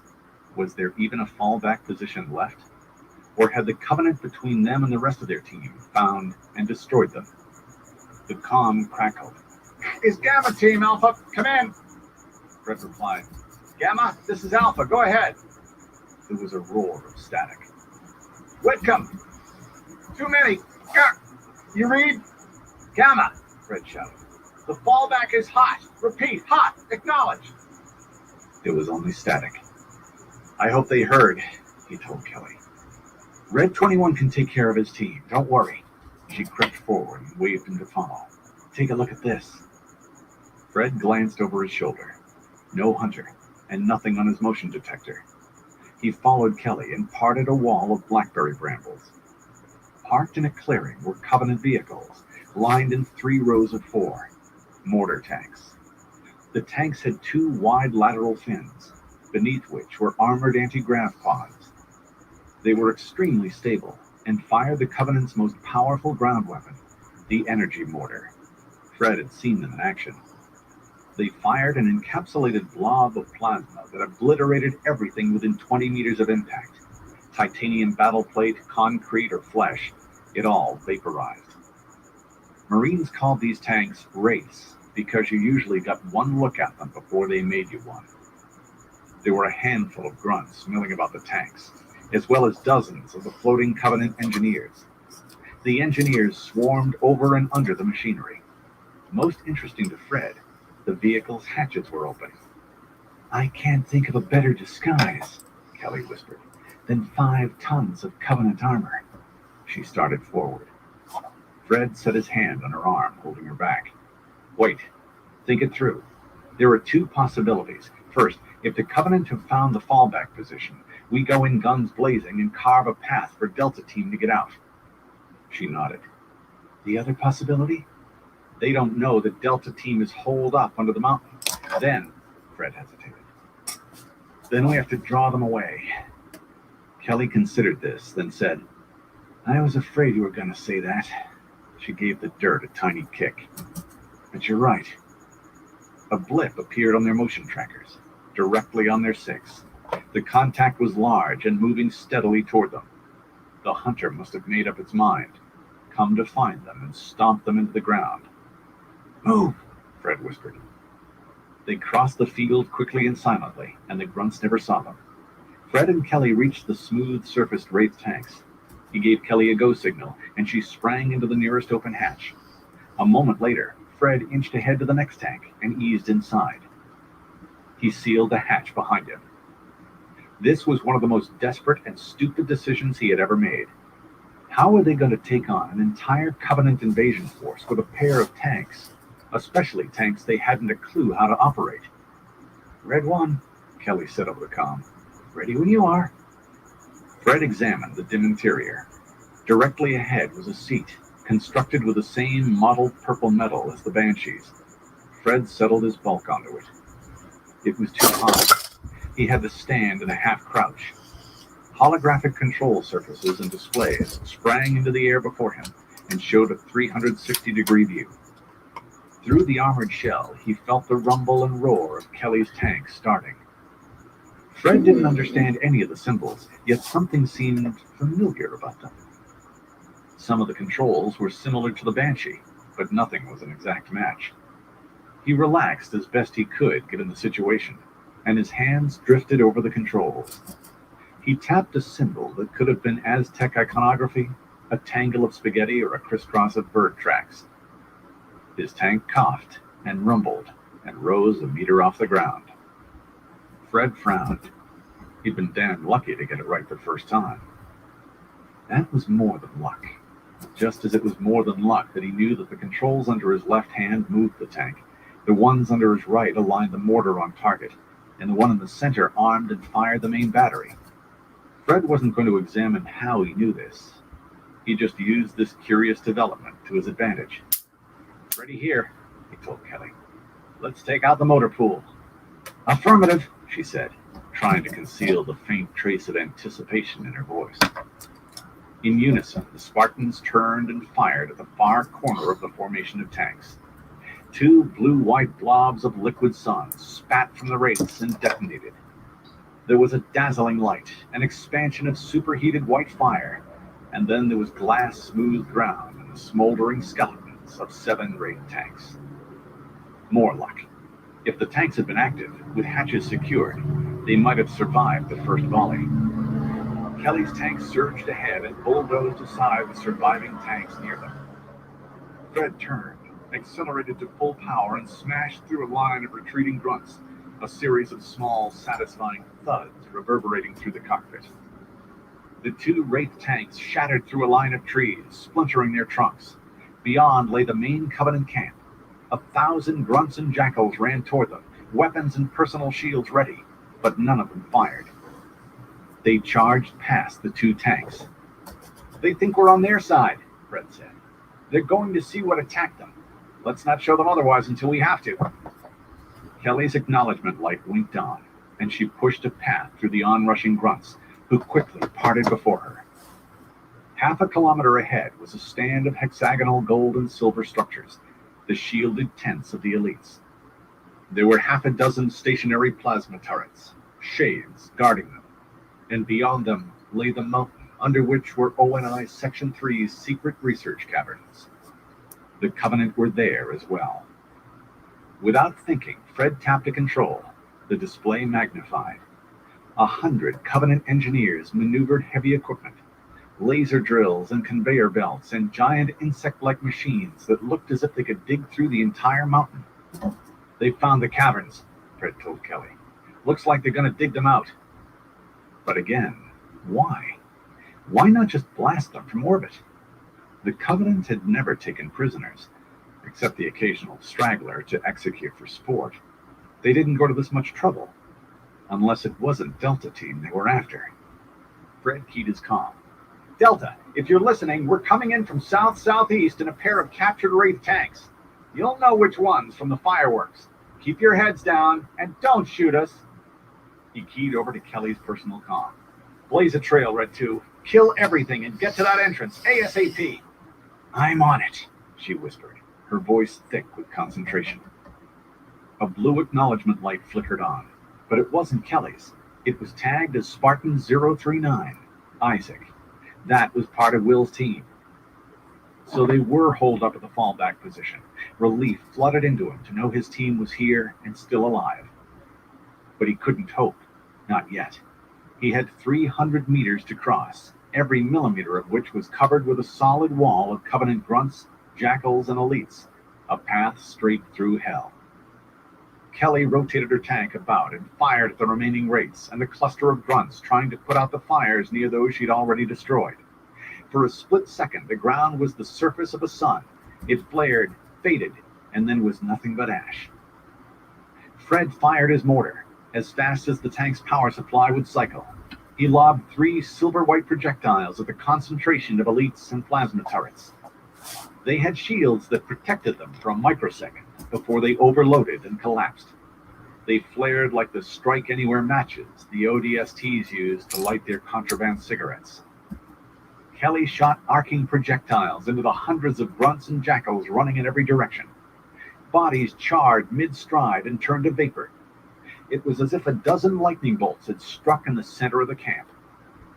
Grunts ran and ducked and shot at one another. The few jackals tried to marshal the diminutive soldiers, but the grunts, enraged or terrified, fired on them as well. Fred caught motion in the corner of his eye. A shadow buzzed over his tank, and a blast rocked it from side to side. That had to be Banshees. It made sense that they'd already have elites in the air on patrol. He cursed himself for not spotting them before. It was only a matter of time now. Without infantry support, sooner or later the Covenant ground and air forces would regroup and destroy them. Move! He shouted over the comm. Break off contact and get to the caves! Kelly gunned her tank and pushed through the wreckage. Fred let her get ahead and paused to target the excavation equipment. He fired once. 3 rapid impacts thudded on top of his tank, exploded, and shook his teeth. He fired 3 more times at the excavation equipment and gunned the Wraith tank. It shuddered and lurched forward. He gritted his teeth and smiled. On the display, the smoke cleared enough for him to see that the laser drill, conveyor belts, and the insect-like diggers had been reduced to piles of half-melted junk. The displays lost focus. No, Fred saw it wasn't the picture. Smoke poured into the cockpit. Banshee's circling over you, Kelly yelled over the comm. Get out! Fred popped the hatch and crawled out. Overhead, a dozen Banshee flyers turned to strafe his crippled tank. Fred jumped, rolled to his feet, and ran. A nav marker appeared on his heads-up display, over a gash in the side of the mountain where the cavern entrance used to be. A red-hot sledgehammer hit him squarely in the back, a plasma pistol on overload. He reeled forward, but didn't lose his balance, and kept running. There was no time to stop. He glanced at his shield bar. It was completely drained, but it slowly began to recharge. He dodged and weaved back and forth. He couldn't take many more hits like that. Hurry, Kelly said. He crossed the remaining 100 meters in seconds and jumped into a crater where there had once been a gatehouse and the secure entrance to ONI's underground base. Kelly stood, braced just over the lip of the crater, holding a Warthog's chain gun. She aimed over Fred's head and sprayed the enemy with thunderous suppression fire. Spartan 043, Will, stood next to her. Fred was thrilled to see them alive, and even more thrilled to see Will holding a jackhammer rocket launcher. Get below, Kelly said, and motioned with her head to the center of the crater. We'll cover you. She continued to fire until she had depleted the chain gun's belt of ammunition. Will took aim and squeezed the trigger. A rocket knifed through the air, and a contrail of white smoke connected with the cockpit of an oncoming Banshee. The alien flyer disintegrated in a ball of fire. Fred turned and saw a shaft that plunged deep into the ground. A steel cable had been rigged to one side, and it angled into the depths. He grabbed the line, jumped, and zipped into the darkness. He felt a sharp vibration through the line, once, then twice, as the other Spartans followed him. After 300 meters of freefall, he glimpsed a faint illumination at the bottom of the shaft, the feeble, sickly yellow glow from chemical light sticks. Fred tightened his grip on the cable, and his descent slowed. A meter from the bottom of the shaft, he let go and landed in a crouch. He moved out of the way. The other Spartans landed next to him. "This way," Will said, and moved ahead, through a set of elevator doors that had been forced open. Fred noticed that Will moved with a severe limp, and remembered the Spartans he had sent here were injured. It was ironic that he had sent them out of the thick of the battle, to end up in the middle of another dire situation. Then again, they weren't dead, which was more than he could hope for Beta Team. They stepped into a corridor with brushed stainless steel walls that mirrored and smeared the faint light from the chem lights. Overhead, there was a tremendous explosion. Rocks and dirt showered into the shaft, and dust blossomed through the corridor. "Lotus anti-tank mines," Will said. "A little something to slow our uninvited guests down." Two other Spartans, Isaac and Ben, sat along either side of the hallway behind rock barricades. They gave slight nods to Fred and kept their eyes and weapons on the end of the corridor. "Where's the rest of the team, and the Marines from Charlie Company?" Fred asked. "They didn't make it," Will replied, his voice flat. "We were separated on the way here." He shook his head. "No contact since then." Fred was quiet a moment. He listed those three as MIA on his team roster, as well as the other Spartans on Will's team. The list of Spartans he could account for had grown extremely short. Fred felt his stomach twist. "Any word from Beta Team?" "Negative. No contact, sir." Fred clenched his teeth and marked Beta Team as MIA as well. "Gamma Team?" Will asked. "They're out there," Fred replied. "I heard them on the comm, but I couldn't make out much. I warned them away from this position." "Good," Will whispered. The hallway dead-ended in a vault door. "The retinal and palm scanners are broken," Will explained. "There's voice access, which we've tried, but there's no response.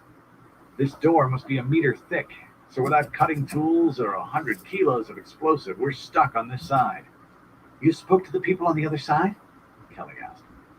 "The channel is open," Will said, "but there's been no reply. Everyone on the other side probably bugged out.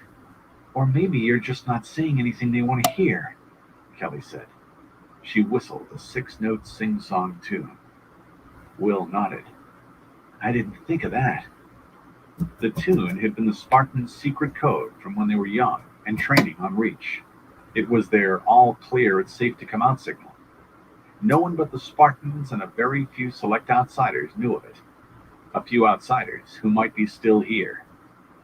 Kelly keyed the mic and whistled the tune. She released the key and waited. 2 minutes ticked off Fred's mission clock. Too much time sitting here doing nothing, while the Covenant over their heads were undoubtedly figuring out a way to dig them out and tear them to pieces. "It was a good idea," he told Kelly. "We'll recon the shaft. Maybe it's not completely collapsed. Will you—" A mechanism thumped and then hummed within the titanic door. There was a hiss as the seams parted, and the meter-thick doors swung inward on perfectly balanced, silent hinges. Bright light flooded the passage.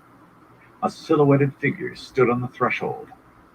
As Fred's display compensated and enhanced the image, he saw it was human, slight of figure, female. She wore a gray pleated skirt and a white lab coat with a data pad stuffed into the breast pocket. He caught the glimmer of her eyeglasses, black-rimmed with faint bifocal lines. Her gray hair was coiled into a tight bun. But it was her face that caught and held his focus. He recognized the tight, smooth skin that wrinkled only in the corners of her mouth and her gray-blue eyes. She was the intellect behind the Spartan 2 program, and the one who'd invented their Mjolnir armor. She was Dr. Catherine Halsey. Chapter 13. 0810 hours, August 30, 2552, military calendar. Epsilon Eridani System, ONI Underground Facility, Planet Reach. Dr. Halsey studied the 5 Spartans in the hallway and pushed her antique glasses farther up the ridge of her nose. Despite everything their presence here meant, Reach invaded, their mission to find the Covenant leadership compromised, everything she had worked for now in jeopardy. She was still pleased to see them. She steeled herself, though. An emotional outburst wouldn't be understood or appreciated by her Spartans. "Come in," she said briskly, "and hurry. From the sounds of things upstairs, we haven't much time." The Spartans stood there a moment, undoubtedly communicating with one another through a mixture of externally silent comm channels and minute body language. She noticed the tick of a finger, the slight nod of a head. They then moved together, picked up their equipment, and walked through the threshold of the vault. Dr. Halsey greeted them as they passed her. "It's good to see you, Fred." "Ma'am," Fred replied. "Good to see you, too." She noted that Kelly's movements were off, a little sluggish. She was hurt, as were the rest of them, now that she saw them up close. "Kelly? Dr. Halsey?" She reached out and gave her hand a slight squeeze of greeting. "Isaac?" "Doctor?" "Then?" She nodded. "William?" Will grunted. He had never liked his formal name. She knew this annoyed them all, how she was always able to tell who they were despite the Mjolnir armor. She had grown up with them, knew their every gesture and their individual walks. She could have never called them by their number designations: Spartan 104, 087, 039, 029, and 043, respectively. Dr. Halsey tapped the control pad. The vault door eased silently shut. Its seams vanished, and with a sharp metallic click, it locked. "We have access to aqua, scarlet, and lavender levels," she told them. "Follow me to the medical wing." She proceeded down a concrete hallway with a high arched ceiling, recessed lights, and security cameras. "I know the Covenant entered the Epsilon Eridani system at approximately 0500 hours. ONI Section 3 staff evacuated this facility at 0530 hours. I assume you're not here to let me know it's safe to come out." "Yes, ma'am," Fred replied. No, ma'am. It's not safe. The fleet engaged the Covenant, but the enemy managed to land ground forces on Reach. We were sent to the surface to protect the orbital gun generators." He stopped, took a deep breath, and continued. "We were not successful in that mission. Covenant forces overwhelmed our position." He glanced back at Kelly and the other Spartans. "We fell back here. We thought it would be secure." They continued down the sloping passage. Titanium doors irised open for them and closed as soon as they passed. "I see," Dr. Halsey replied. "And Captain Keyes? John?" "Unknown," Fred told her. "The Master Chief and part of our team attempted to retrieve an unsecured nav database from an orbital station before the Covenant got to it. Assuming he was successful, and given Captain Keyes' record of combat against the Covenant..." Fred's voice trailed off. "I'm sure they accomplished their mission and escaped," Dr. Halsey said, finishing the thought for him. "John has never lost." "No, ma'am," Fred replied. They walked in silence for a moment, past a display of captured insurgent flags that had been mounted under glass along the curved concrete wall. Most were emblazoned with an array of gaudy insignia: family crests, bloodied dragons, and scorched crossed swords. They continued past these remnants of a rebellion the UNSC no longer had to worry about. "Dr. Halsey," Fred said, "permission to speak freely?" "Granted," she said. "I don't stand on ceremony, particularly given the circumstances. Speak your mind."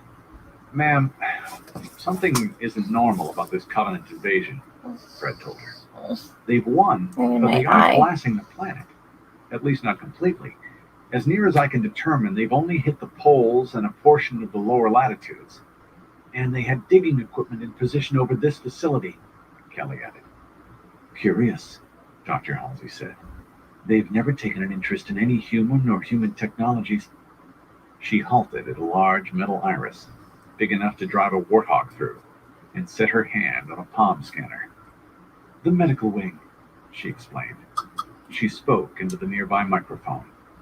"I shall do no harm." The door opened for them. High-intensity lights flickered on in the large room beyond. There were a dozen medical diagnosis tables and a row of displays along the far wall. The lime-colored floor was brightly polished and sterile. The walls glowed with a faint pink luminescence. 7 doors led to adjacent offices and surgical bays with windows looking out into the central room. "Kalmaya," she said. "Status?" "Yes, doctor," replied the disembodied voice of her personal AI, her replacement for Cortana. "I have prepared the Spartans' personal medical files and sent runners to fetch stocks of blood plasma and other medical supplies from cold storage, as well as tools to assist in the removal of their Mjolnir armor." The doors to the tiny service elevator at the far end of the facility opened, and a robotic rover rolled out, its telescopic arms holding piles of liquid-filled bags.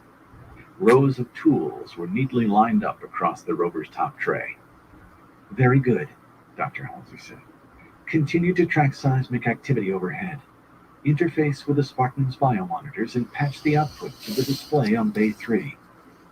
She strolled over to a table, and a bank of holographic displays hummed to life, floating serenely. Graphs and figures scrolled across them.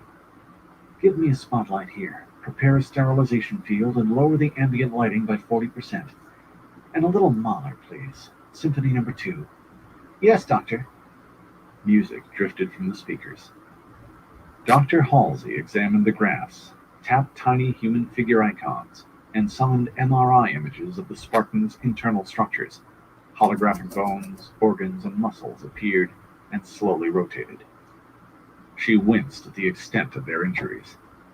"Fred, you have a torn Achilles tendon and 3 cracked ribs. Both kidneys have moderate contusions." She glanced at the rest of the team's data, and after a moment's consideration told him, "You're fine. William, you have a cracked tibia and some internal bleeding. Get some biofoam into that wound and avoid strenuous motions for the next day." She turned to face Fred and Will. "You two are in the best shape. I want you to go to Level Aqua, Section Lambda, and retrieve a few things." "Yes, ma'am," Fred said. Dr. Halsey was only a civilian, but the Spartans had always accepted her authority.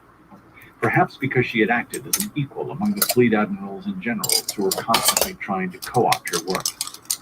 Or maybe it was more than that. She wondered if the Spartans viewed her as some sort of mother figure. As much as this notion amused her, she doubted that they viewed anyone outside their team as family. Not even her. William retrieved a can of biofoam from the rover and inserted the tip into the tiny injection port in his armor, pushed it through the skin between his 4th and 5th ribs. He filled his abdominal cavity with a space-filling coagulant, antibacterial, tissue-regenerative polymer. "Cold?" she asked. "Nothing worth noting, ma'am." She nodded, not making much of her William's courage. She'd always kept her admiration for her Spartans to herself. The last thing she wanted to do was make them feel different. They got enough special treatment from everyone else.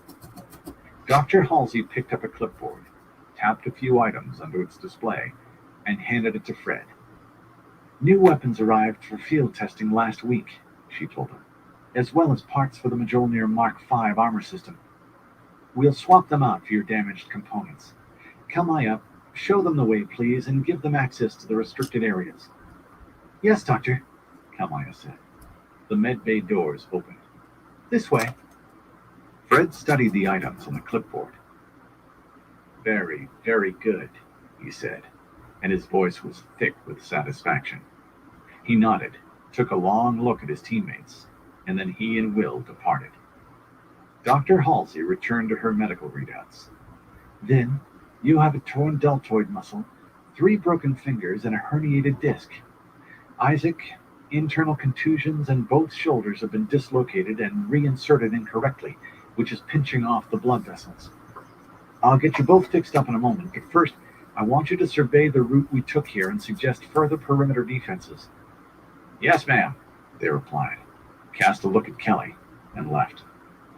Dr. Halsey concentrated on Kelly's internal scans. Her injuries were by far the worst. She had seen that from the extremely low blood pressure and high body temperature, even before she'd glanced at the MRI. There was moderate bleeding in her liver, a fatal condition if not treated, and her right lung was completely collapsed. That the woman was still on her feet, let alone fighting, was tantamount to an act of God. Of course, that's what the Spartan 2 project was all about, wasn't it? Playing God for the greater good. Dr. Halsey, Kelly asked, where are the others? As I said, they evacuated, she replied. On the table, please. I'm going to perform some minor repairs. Kelly complied. Then why are you still here, ma'am? Dr. Halsey picked up a curved, long-handled magnetic wrench built specifically to fit this, and only this, access panel. She inserted it and popped open a fist-sized section of Kelly's battered Mjolnir armor. Blood and hydrostatic gel bubbled from Kelly's wounds. I volunteered to be the fail-safe option, she told Kelly. In the lower levels of these caverns are enough high explosives to level the facility, in case we were ever overrun by the enemy. I'm here to make sure no one gets access to our technology.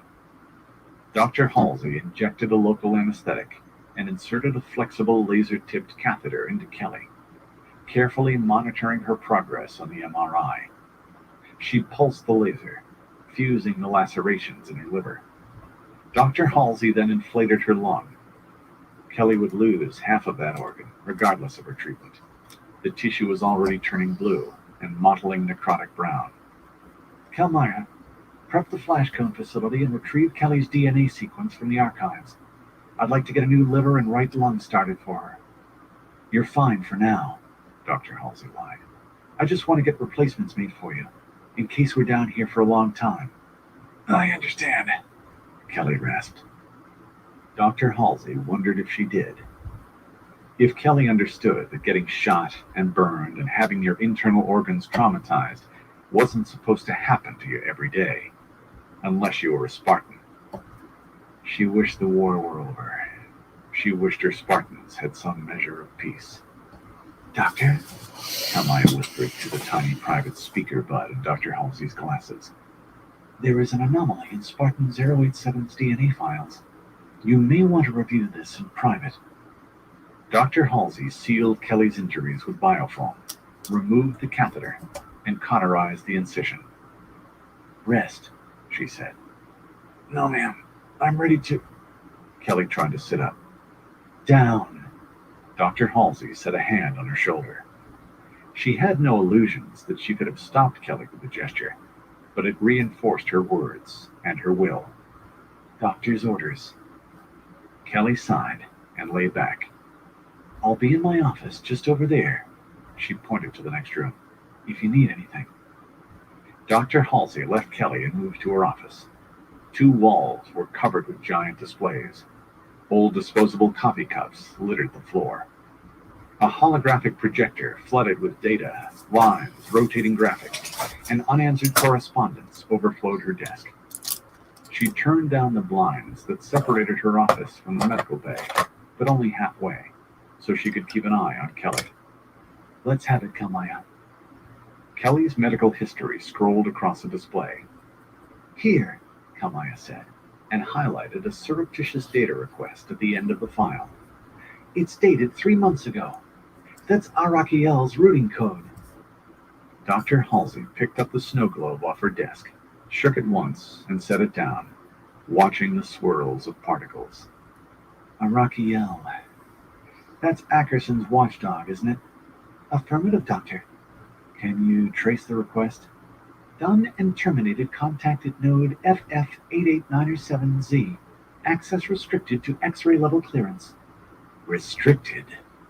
Dr. Halsey gave a short, soft laugh. Does that mean anything now? There's no one here to stop us, is there, Kamaya? Entering those files without proper clearance is a treasonable offense, Doctor. They can come and arrest me then. Do as I have instructed, Kamaya, Dr. Halsey said. Override your Ethics Center subroutine 4 Alpha. Nullification code Whatever it takes. Dr. Halsey found a half-full cup of coffee on the floor and gingerly picked it up. She sniffed its contents and, satisfied it wasn't rancid, swirled it once, then downed its cold contents. Yes, Doctor. Working? Done. Kalmaya was Cortana's older sister. Dr. Halsey had designed and tested the software intrusion routines on her. Once the process had been debugged and streamlined, she'd incorporated the routines into Cortana. The brass in O&I Section 3 had been quite explicit in their instructions to destroy any prototype routines, an order that Dr. Halsey had promptly disobeyed. There is an unusually voluminous amount of counter-intrusion software, Doctor. Show me, Dr. Halsey said. The holographic display flickered and solidified into colored crystal blocks representing the code barriers. Dr. Halsey traced a seam with her forefinger along a shard of ruby to the 90-degree angle made by a stair-step cut emerald. This data cluster here, spiked out and backfilled with a neutralizing pulse. Yes, Doctor. The holographic crystal shattered into 1,000 glittering fragments and swirled upward into a helix. Oh no. And the shards pulsed and coalesced. Facets and hard, shimmering planes fit together into curled horns and elongated.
Is it back? It looks like it's back. Dang it, I want to listen to my book. I don't know, were you guys like listening to Halo? I guess we can't now.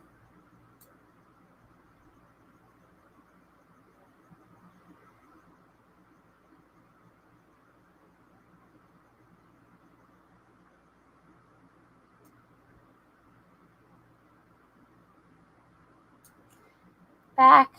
Huh.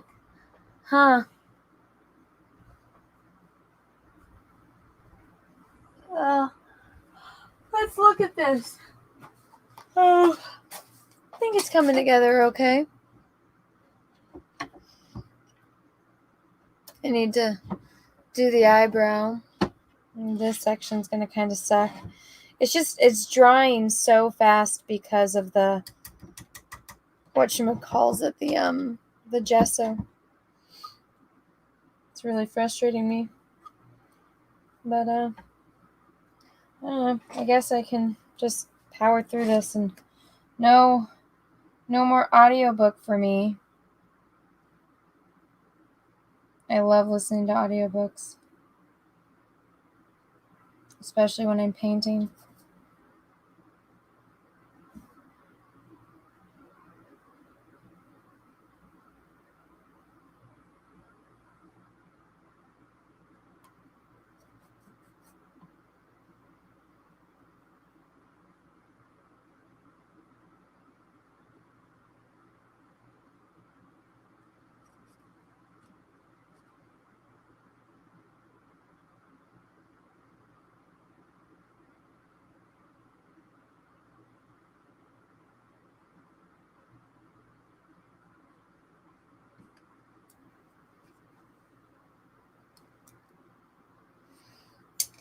Ugh,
that smell of burning bug is so gross. I'm sad. I really want to listen to Halo.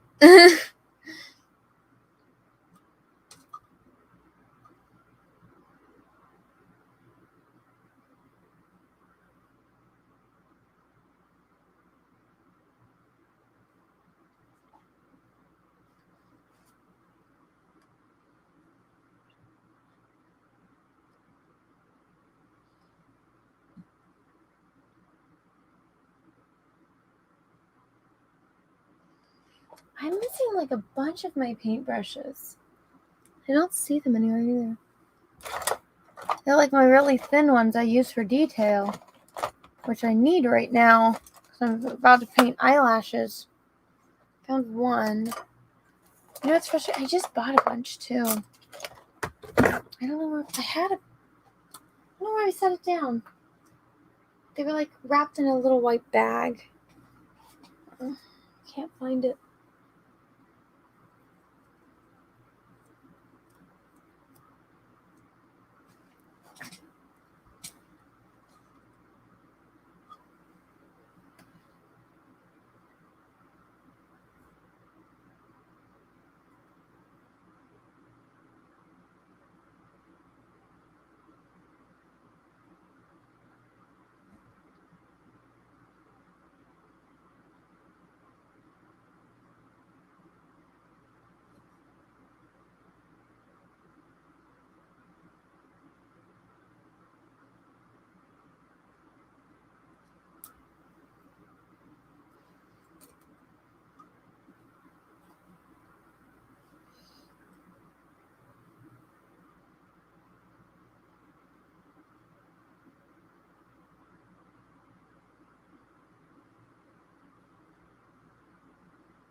Jesus.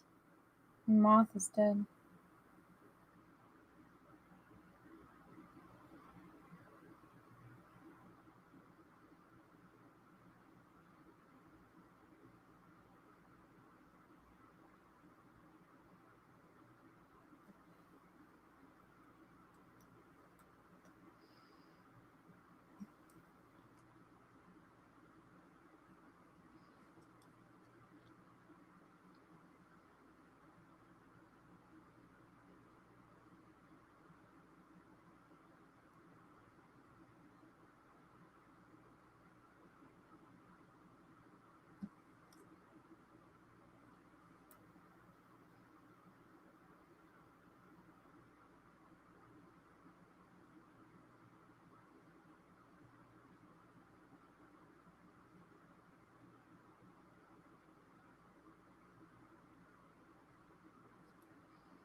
I was about to have a heart attack. I was like, I better be recording this.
What do you guys think so far?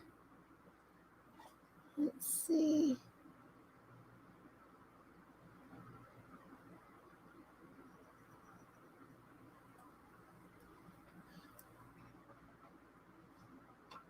Are you guys fighting in my chat?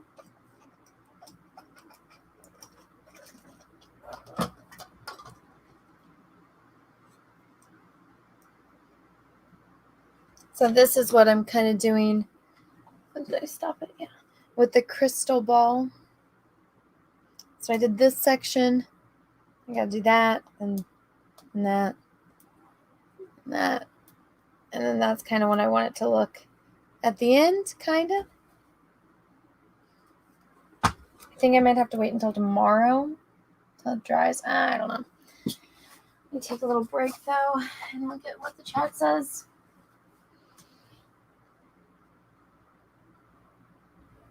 Highly compact, but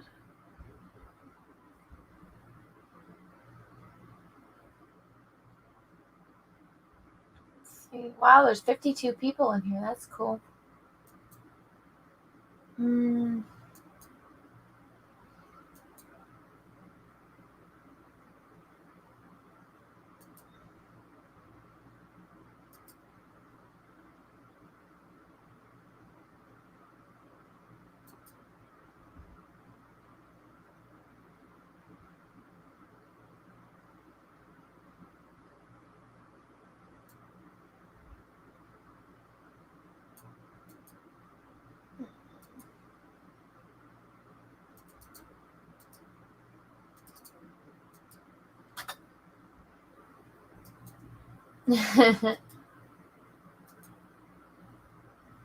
Sitting down and just relaxing for a minute.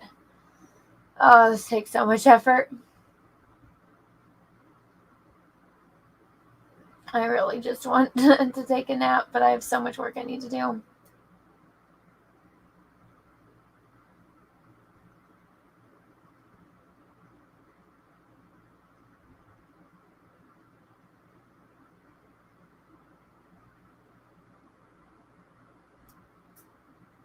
Sheila and Godzilla having a debate in the chat. That's what it looks like on my end.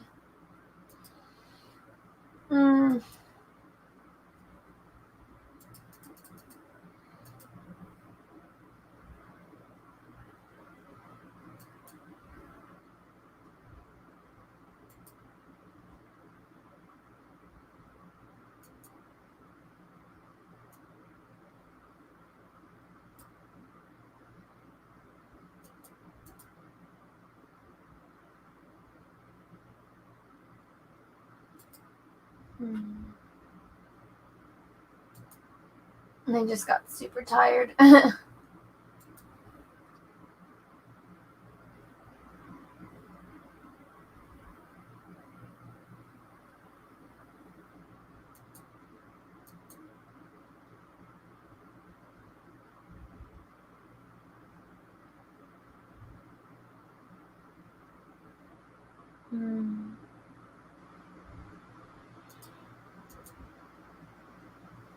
When I listen to the audiobooks, it helps me stay awake. I just need like a 5-minute little sit down for a second. It takes a lot of energy because the whole time you're just concentrating.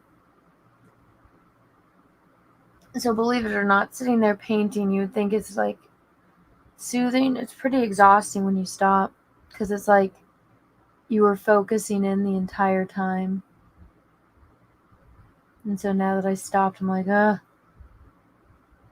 turn off my brain for a minute.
Cowboy music. Oh, that's a good point.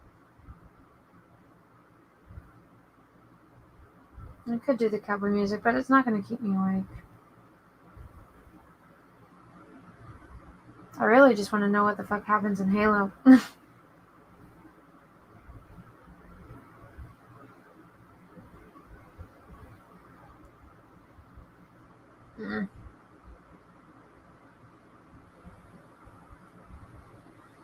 Oh, this next section is going to take me forever.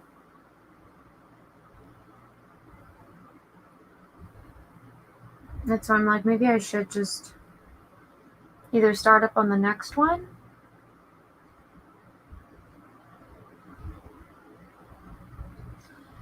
Because this has to dry a little bit. The purplish area needs to dry before I can add in the next effects and blend out.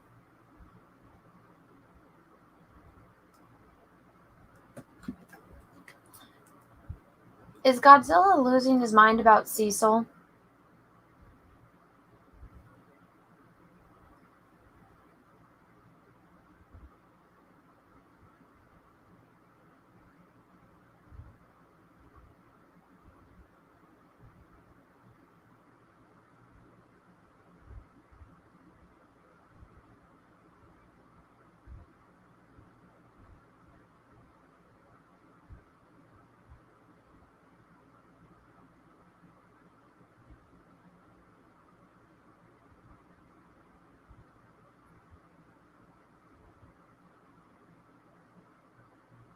Aren't we all losing our minds over Cecil?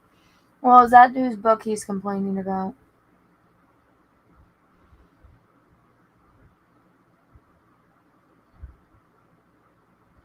Okay, I can tell by Sheila's responses he is. Homeboy, calm the fuck down. Get off your period. Cecil wouldn't have done the campaign if he knew that she was going to take him to court for the money. She decided that she wanted it because she's psycho. I mean, this isn't a woman that just made Cecil's life hell. She stalked me, she stalked John, she stalked Kelsey, she stalked Ethan. She's like a literal fucking crazy person.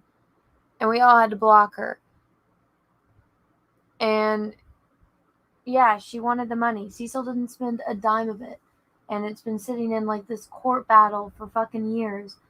And he said, if you wanted a fucking refund, you can get a refund. He wouldn't have launched a campaign if he knew that she was going to put him through this hell. So stop being a little fucking bitch. Grow the fuck up. It was like, what, $30 fucking dollars? Oh my goodness, $30 fucking dollars. The end of the world.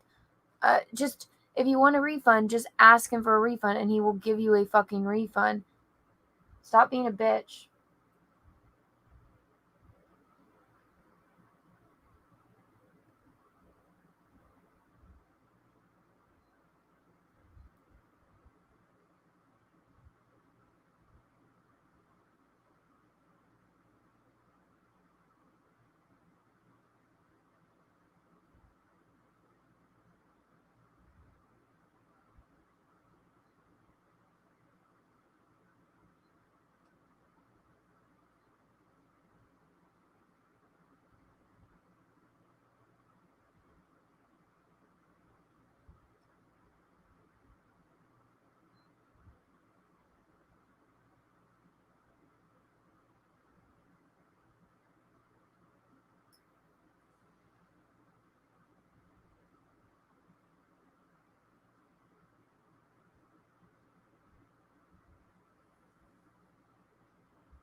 I'm really debating on going to bed.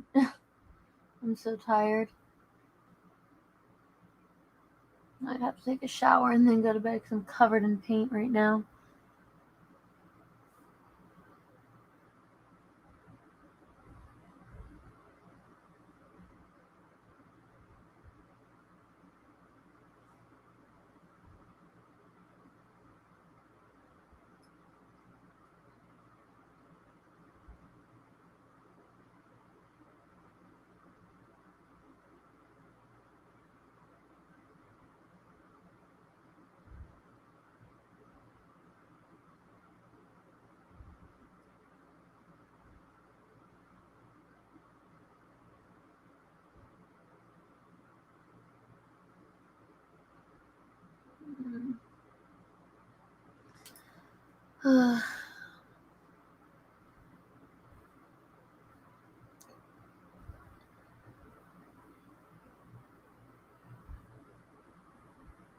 And the one problem with painting is how exhausting it is.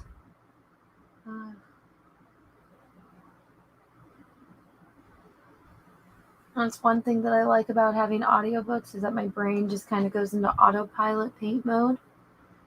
And then I can just get like a ton done. But if it's like silence, I can't. My mind starts to wander and I don't focus as well. But I'm wondering if I play the Halo book again. 40 more minutes. Why 40 more minutes?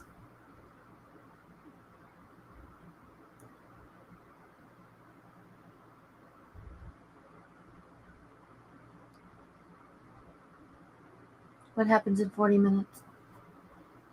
That's great. Hannah gets some rest. Yeah, I'm just afraid that it dries too much. And then I can't add the next sections. Probably should start mixing paint for that.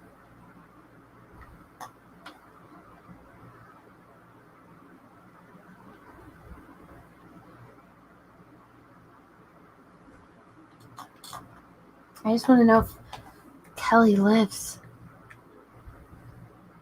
Ooh, I think I pissed the Godzilla person off because they're not in the chat anymore. I stand by what I said though. It's $30 fucking.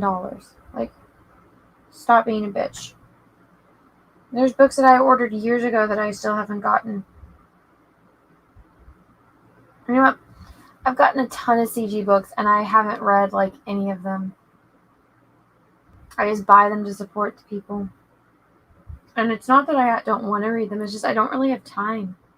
I think the last CG book I actually read was Starlight Cats. But I got a lot. Man.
Oh, look, the Godzilla person's back.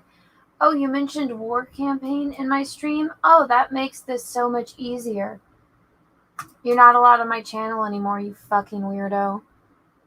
Yeah, mention the fucking assholes that made fun of my sister when she died. Go fuck yourself. You're probably one of them that's just coming in to stir shit.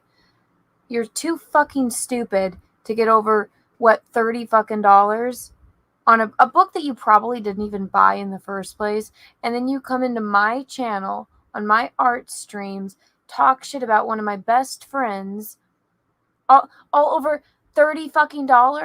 Like, dude, grow the fuck up and goodbye.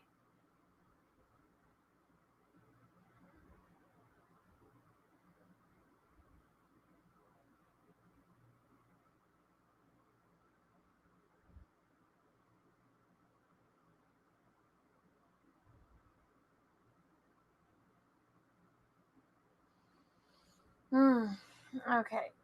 Give me another couple minutes, guys. I just need to, like, chill for a second and then get back to the painting. Hope everyone's having a good night.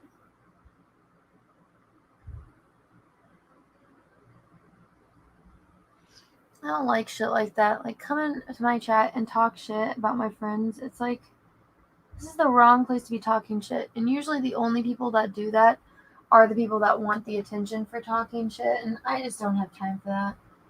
You don't come into my chat and start spamming bullshit. I don't mind if you're having, like, a civil discussion, but bringing up the fucking psychos that made fun of my sister, I'm the last person that you want to be talking about those fucking weirdos to. So, no.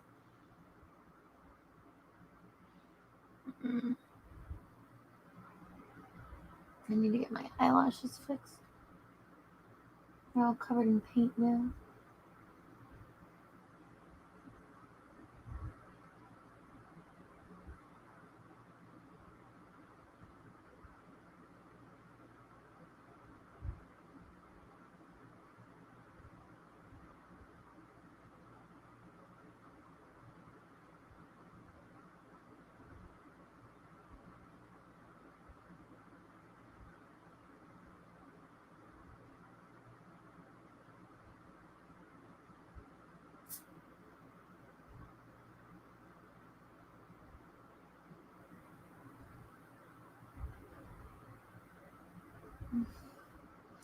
Tulip? Oh, I know my Tulip. She's so precious. She's such a good little girl. I love my little princess. My little squirrel.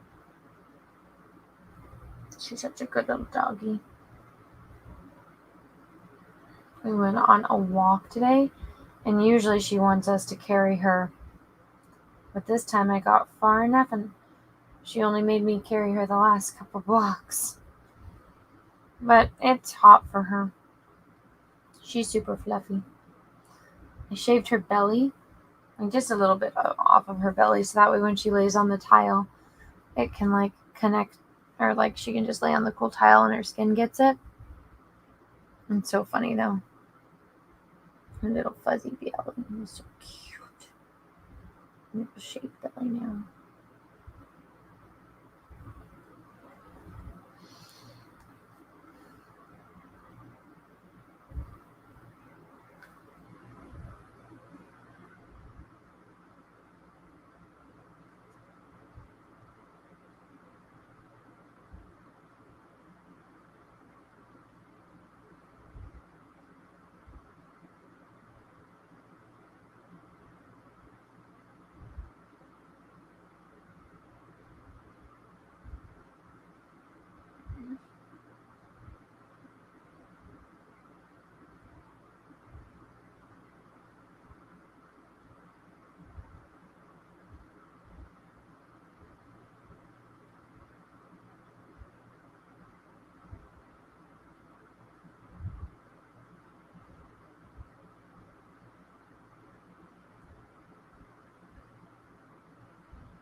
Sing us a song? No, I can't sing to save my life.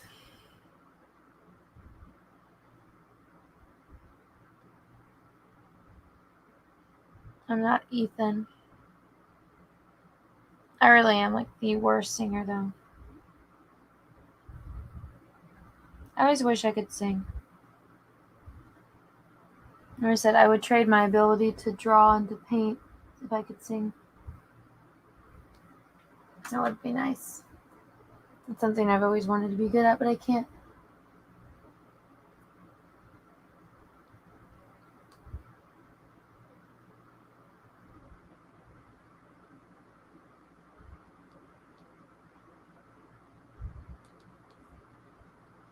Who's sending nasty super chats about Sheila?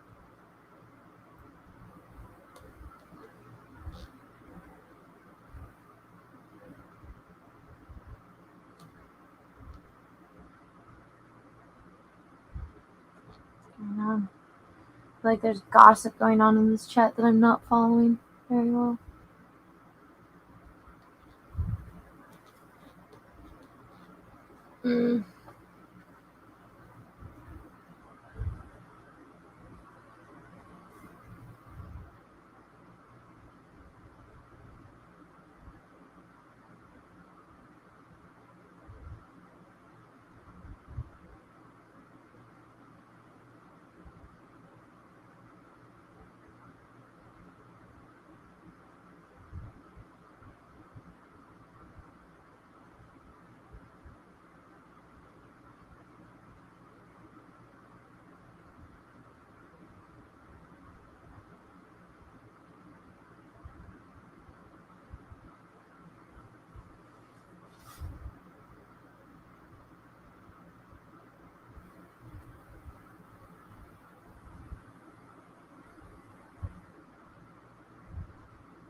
I'm sleepy.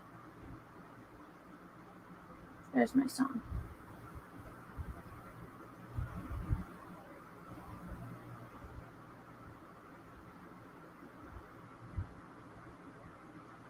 Well,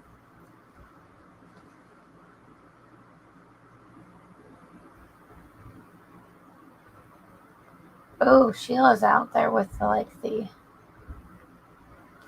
all of the dirt on people.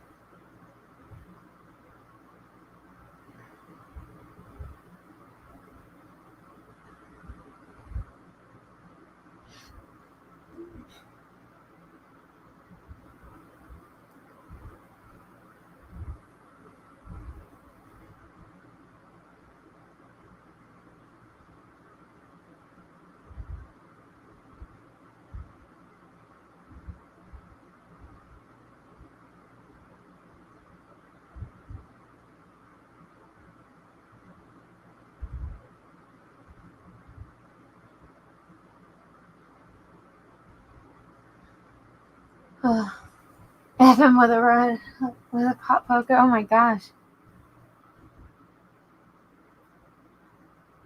What did he do to you, Sheila?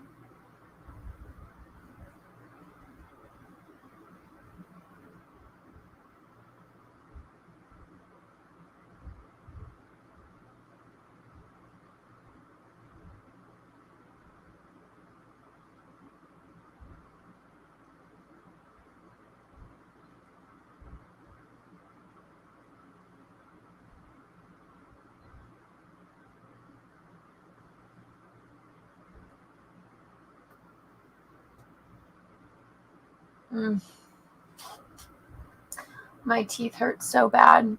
My wisdom teeth are like moving.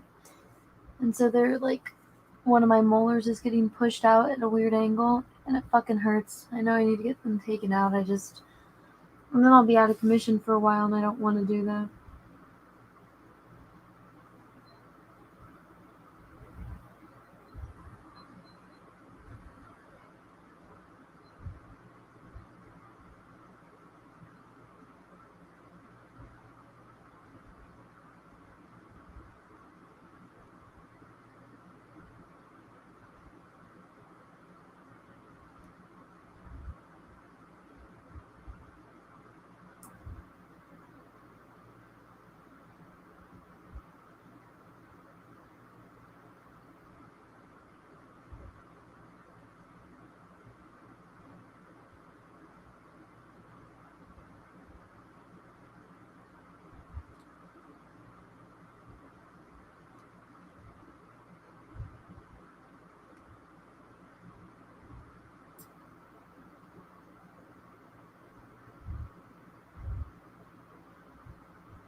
Okay. Let's get back to this.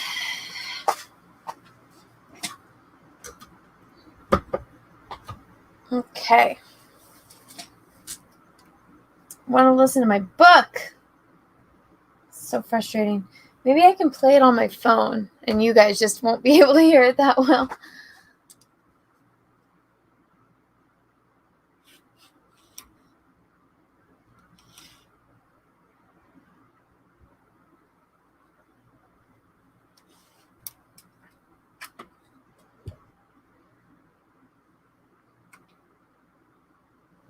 Okay. Here we go. Stupid little hairs. Okay.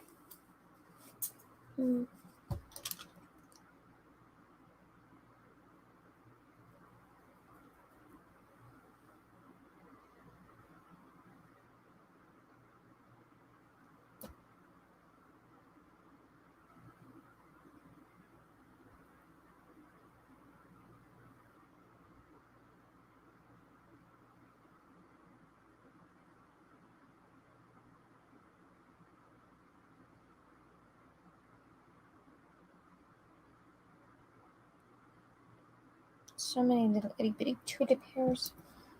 She's a little itty bitty puppy princess. She gets her hairs all over the place because she sheds like crazy. Okay.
Got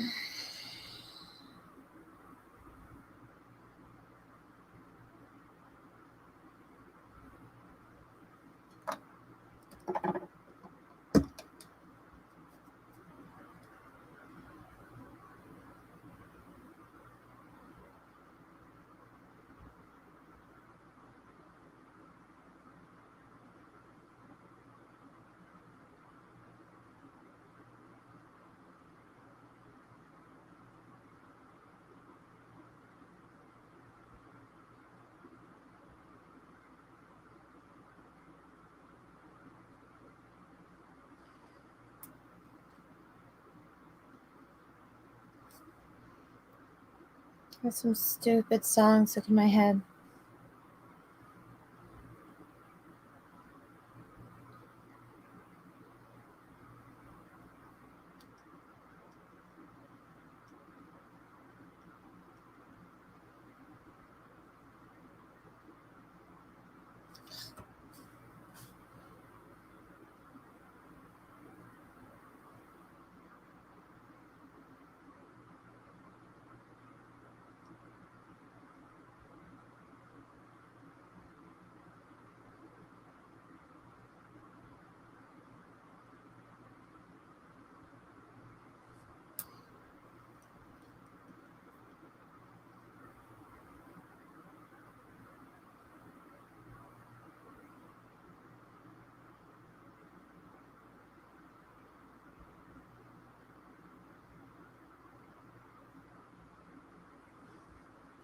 That's stupid.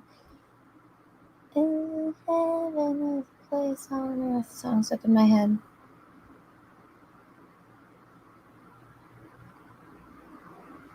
I'm actually surprised that there's like still 50 people hanging out in the chat. Why aren't any of you sleeping?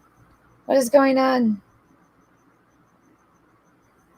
It's like 2 something in the morning in California. Why are none of you guys sleeping?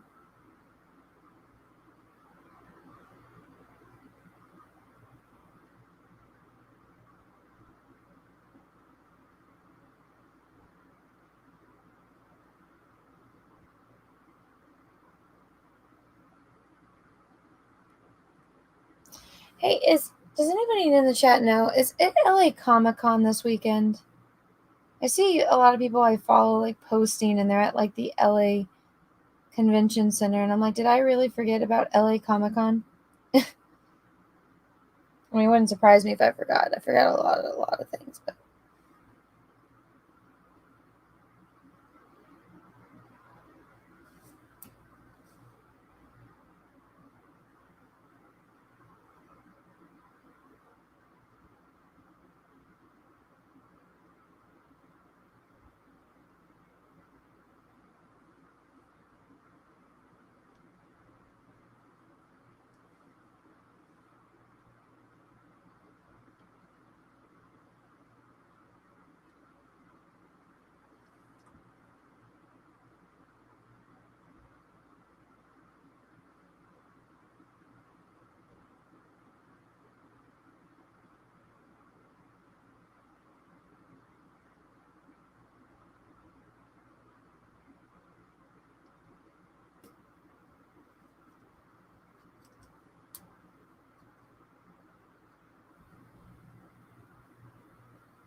Mm.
I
can't believe there's still 53 people watching.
It's times like this I wish I had an airbrush.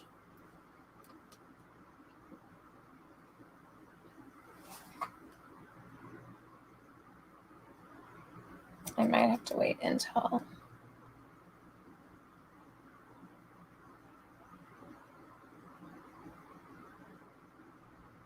the section dries a bit.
You guys think it's coming together?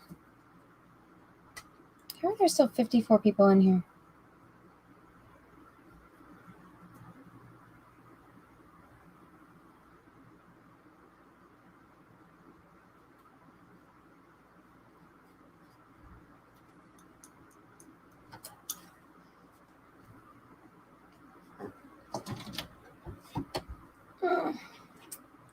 This is one of those days I wish I had an airbrush. I think it's coming along.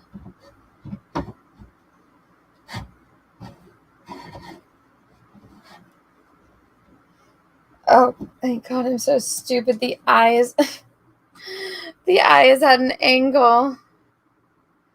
Oh, damn it. Let me see. It looks a little weird, but whatever.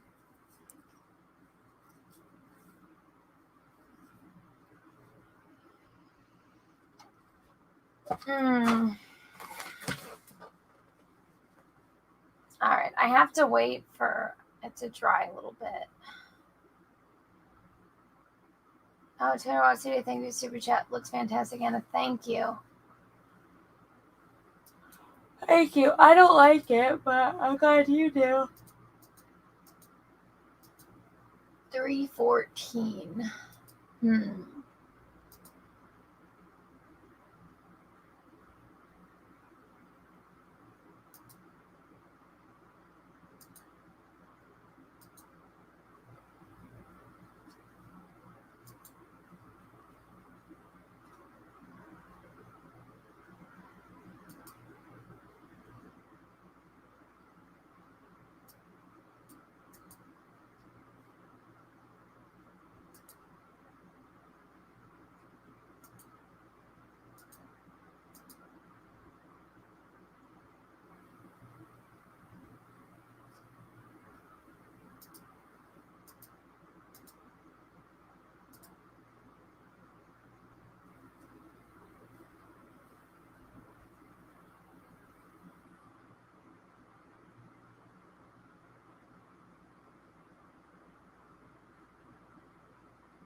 You guys want to see something cool that's fun to do? So what you do is you get a weird looking paintbrush, kind of like this. You get like it kind of wet. You dip it lightly in like a color, and you go like this.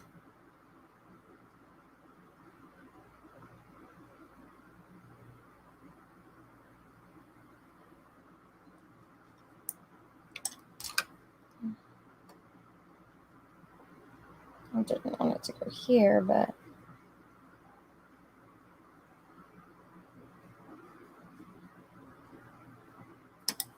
that's one way to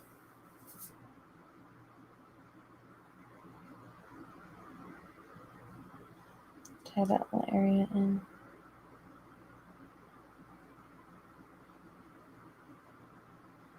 Shit. I got everywhere. That's the only problem you have to deal with. As it goes everywhere. But that one little section looks good.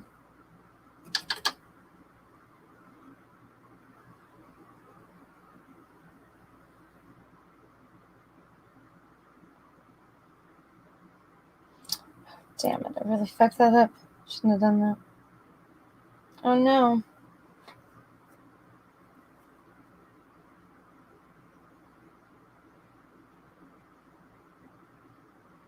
Damn it, I fucked up the eye.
Excuse me.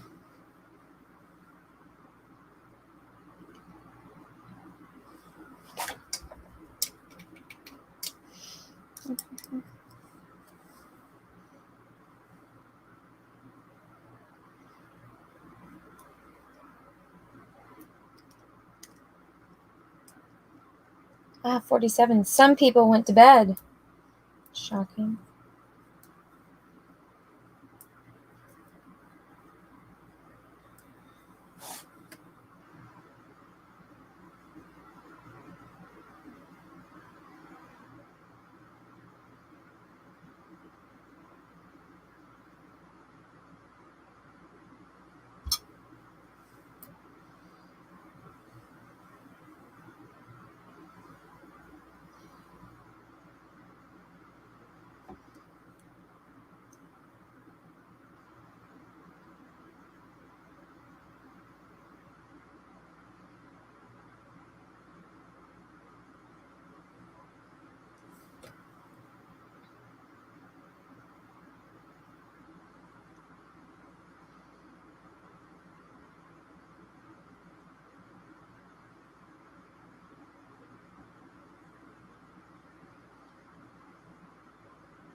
Oh, fuck. Damn it.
All right, I better go to bed. I need to take a break because this is taking so much longer than I thought.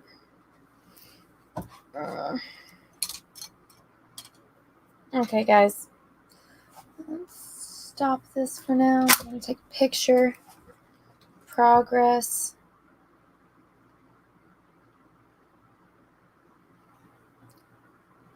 It's looking better than I thought.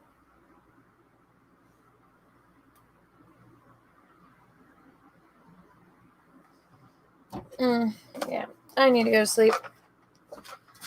I am dying right now. Read super chats. Oh, shit. Did I get super chats? Thank you if you guys sent me super chat. Let me go find them. Oh, I did. Oh, thank you. Okay, start at the beginning. Christian Wolf, thanks for that. Hey, Anna, you a Mass Effect fan as well. Go check out my cosplay calendar, man. I cosplayed as Miranda.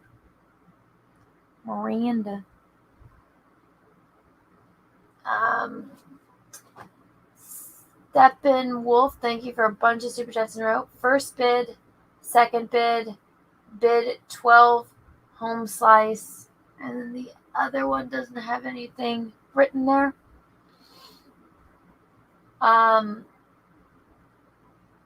IAC, thank you for the $34.99 super chat. That's a random number. Thank you. Borg Pork, thank you for the super chat. Hey, you. I just bought my LA Comic Con tickets for December. Are you going to the LA Horror Con next month? Heart the painting.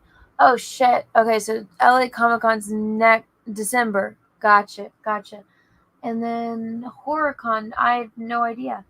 I can look into it, and then I'll apply for press passes. If I get press passes, I go. If I don't get press passes, I don't go. Yeah, but what's up, Bo? For a long time no talk. Oh no, there's something. That's what. It's like something in my eye.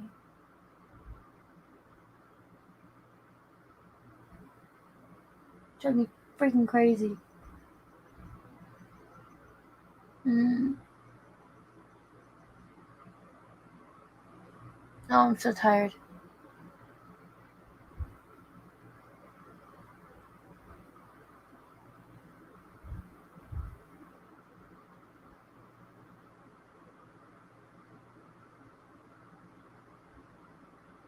Oh, okay, I better go to bed. I'm like falling asleep sitting here. Alright, guys, thanks so much for hanging out with me. I hope you guys like the painting so far. I'm excited to finish it. Hopefully tomorrow. But yeah, I'll talk to you guys all later. Bye.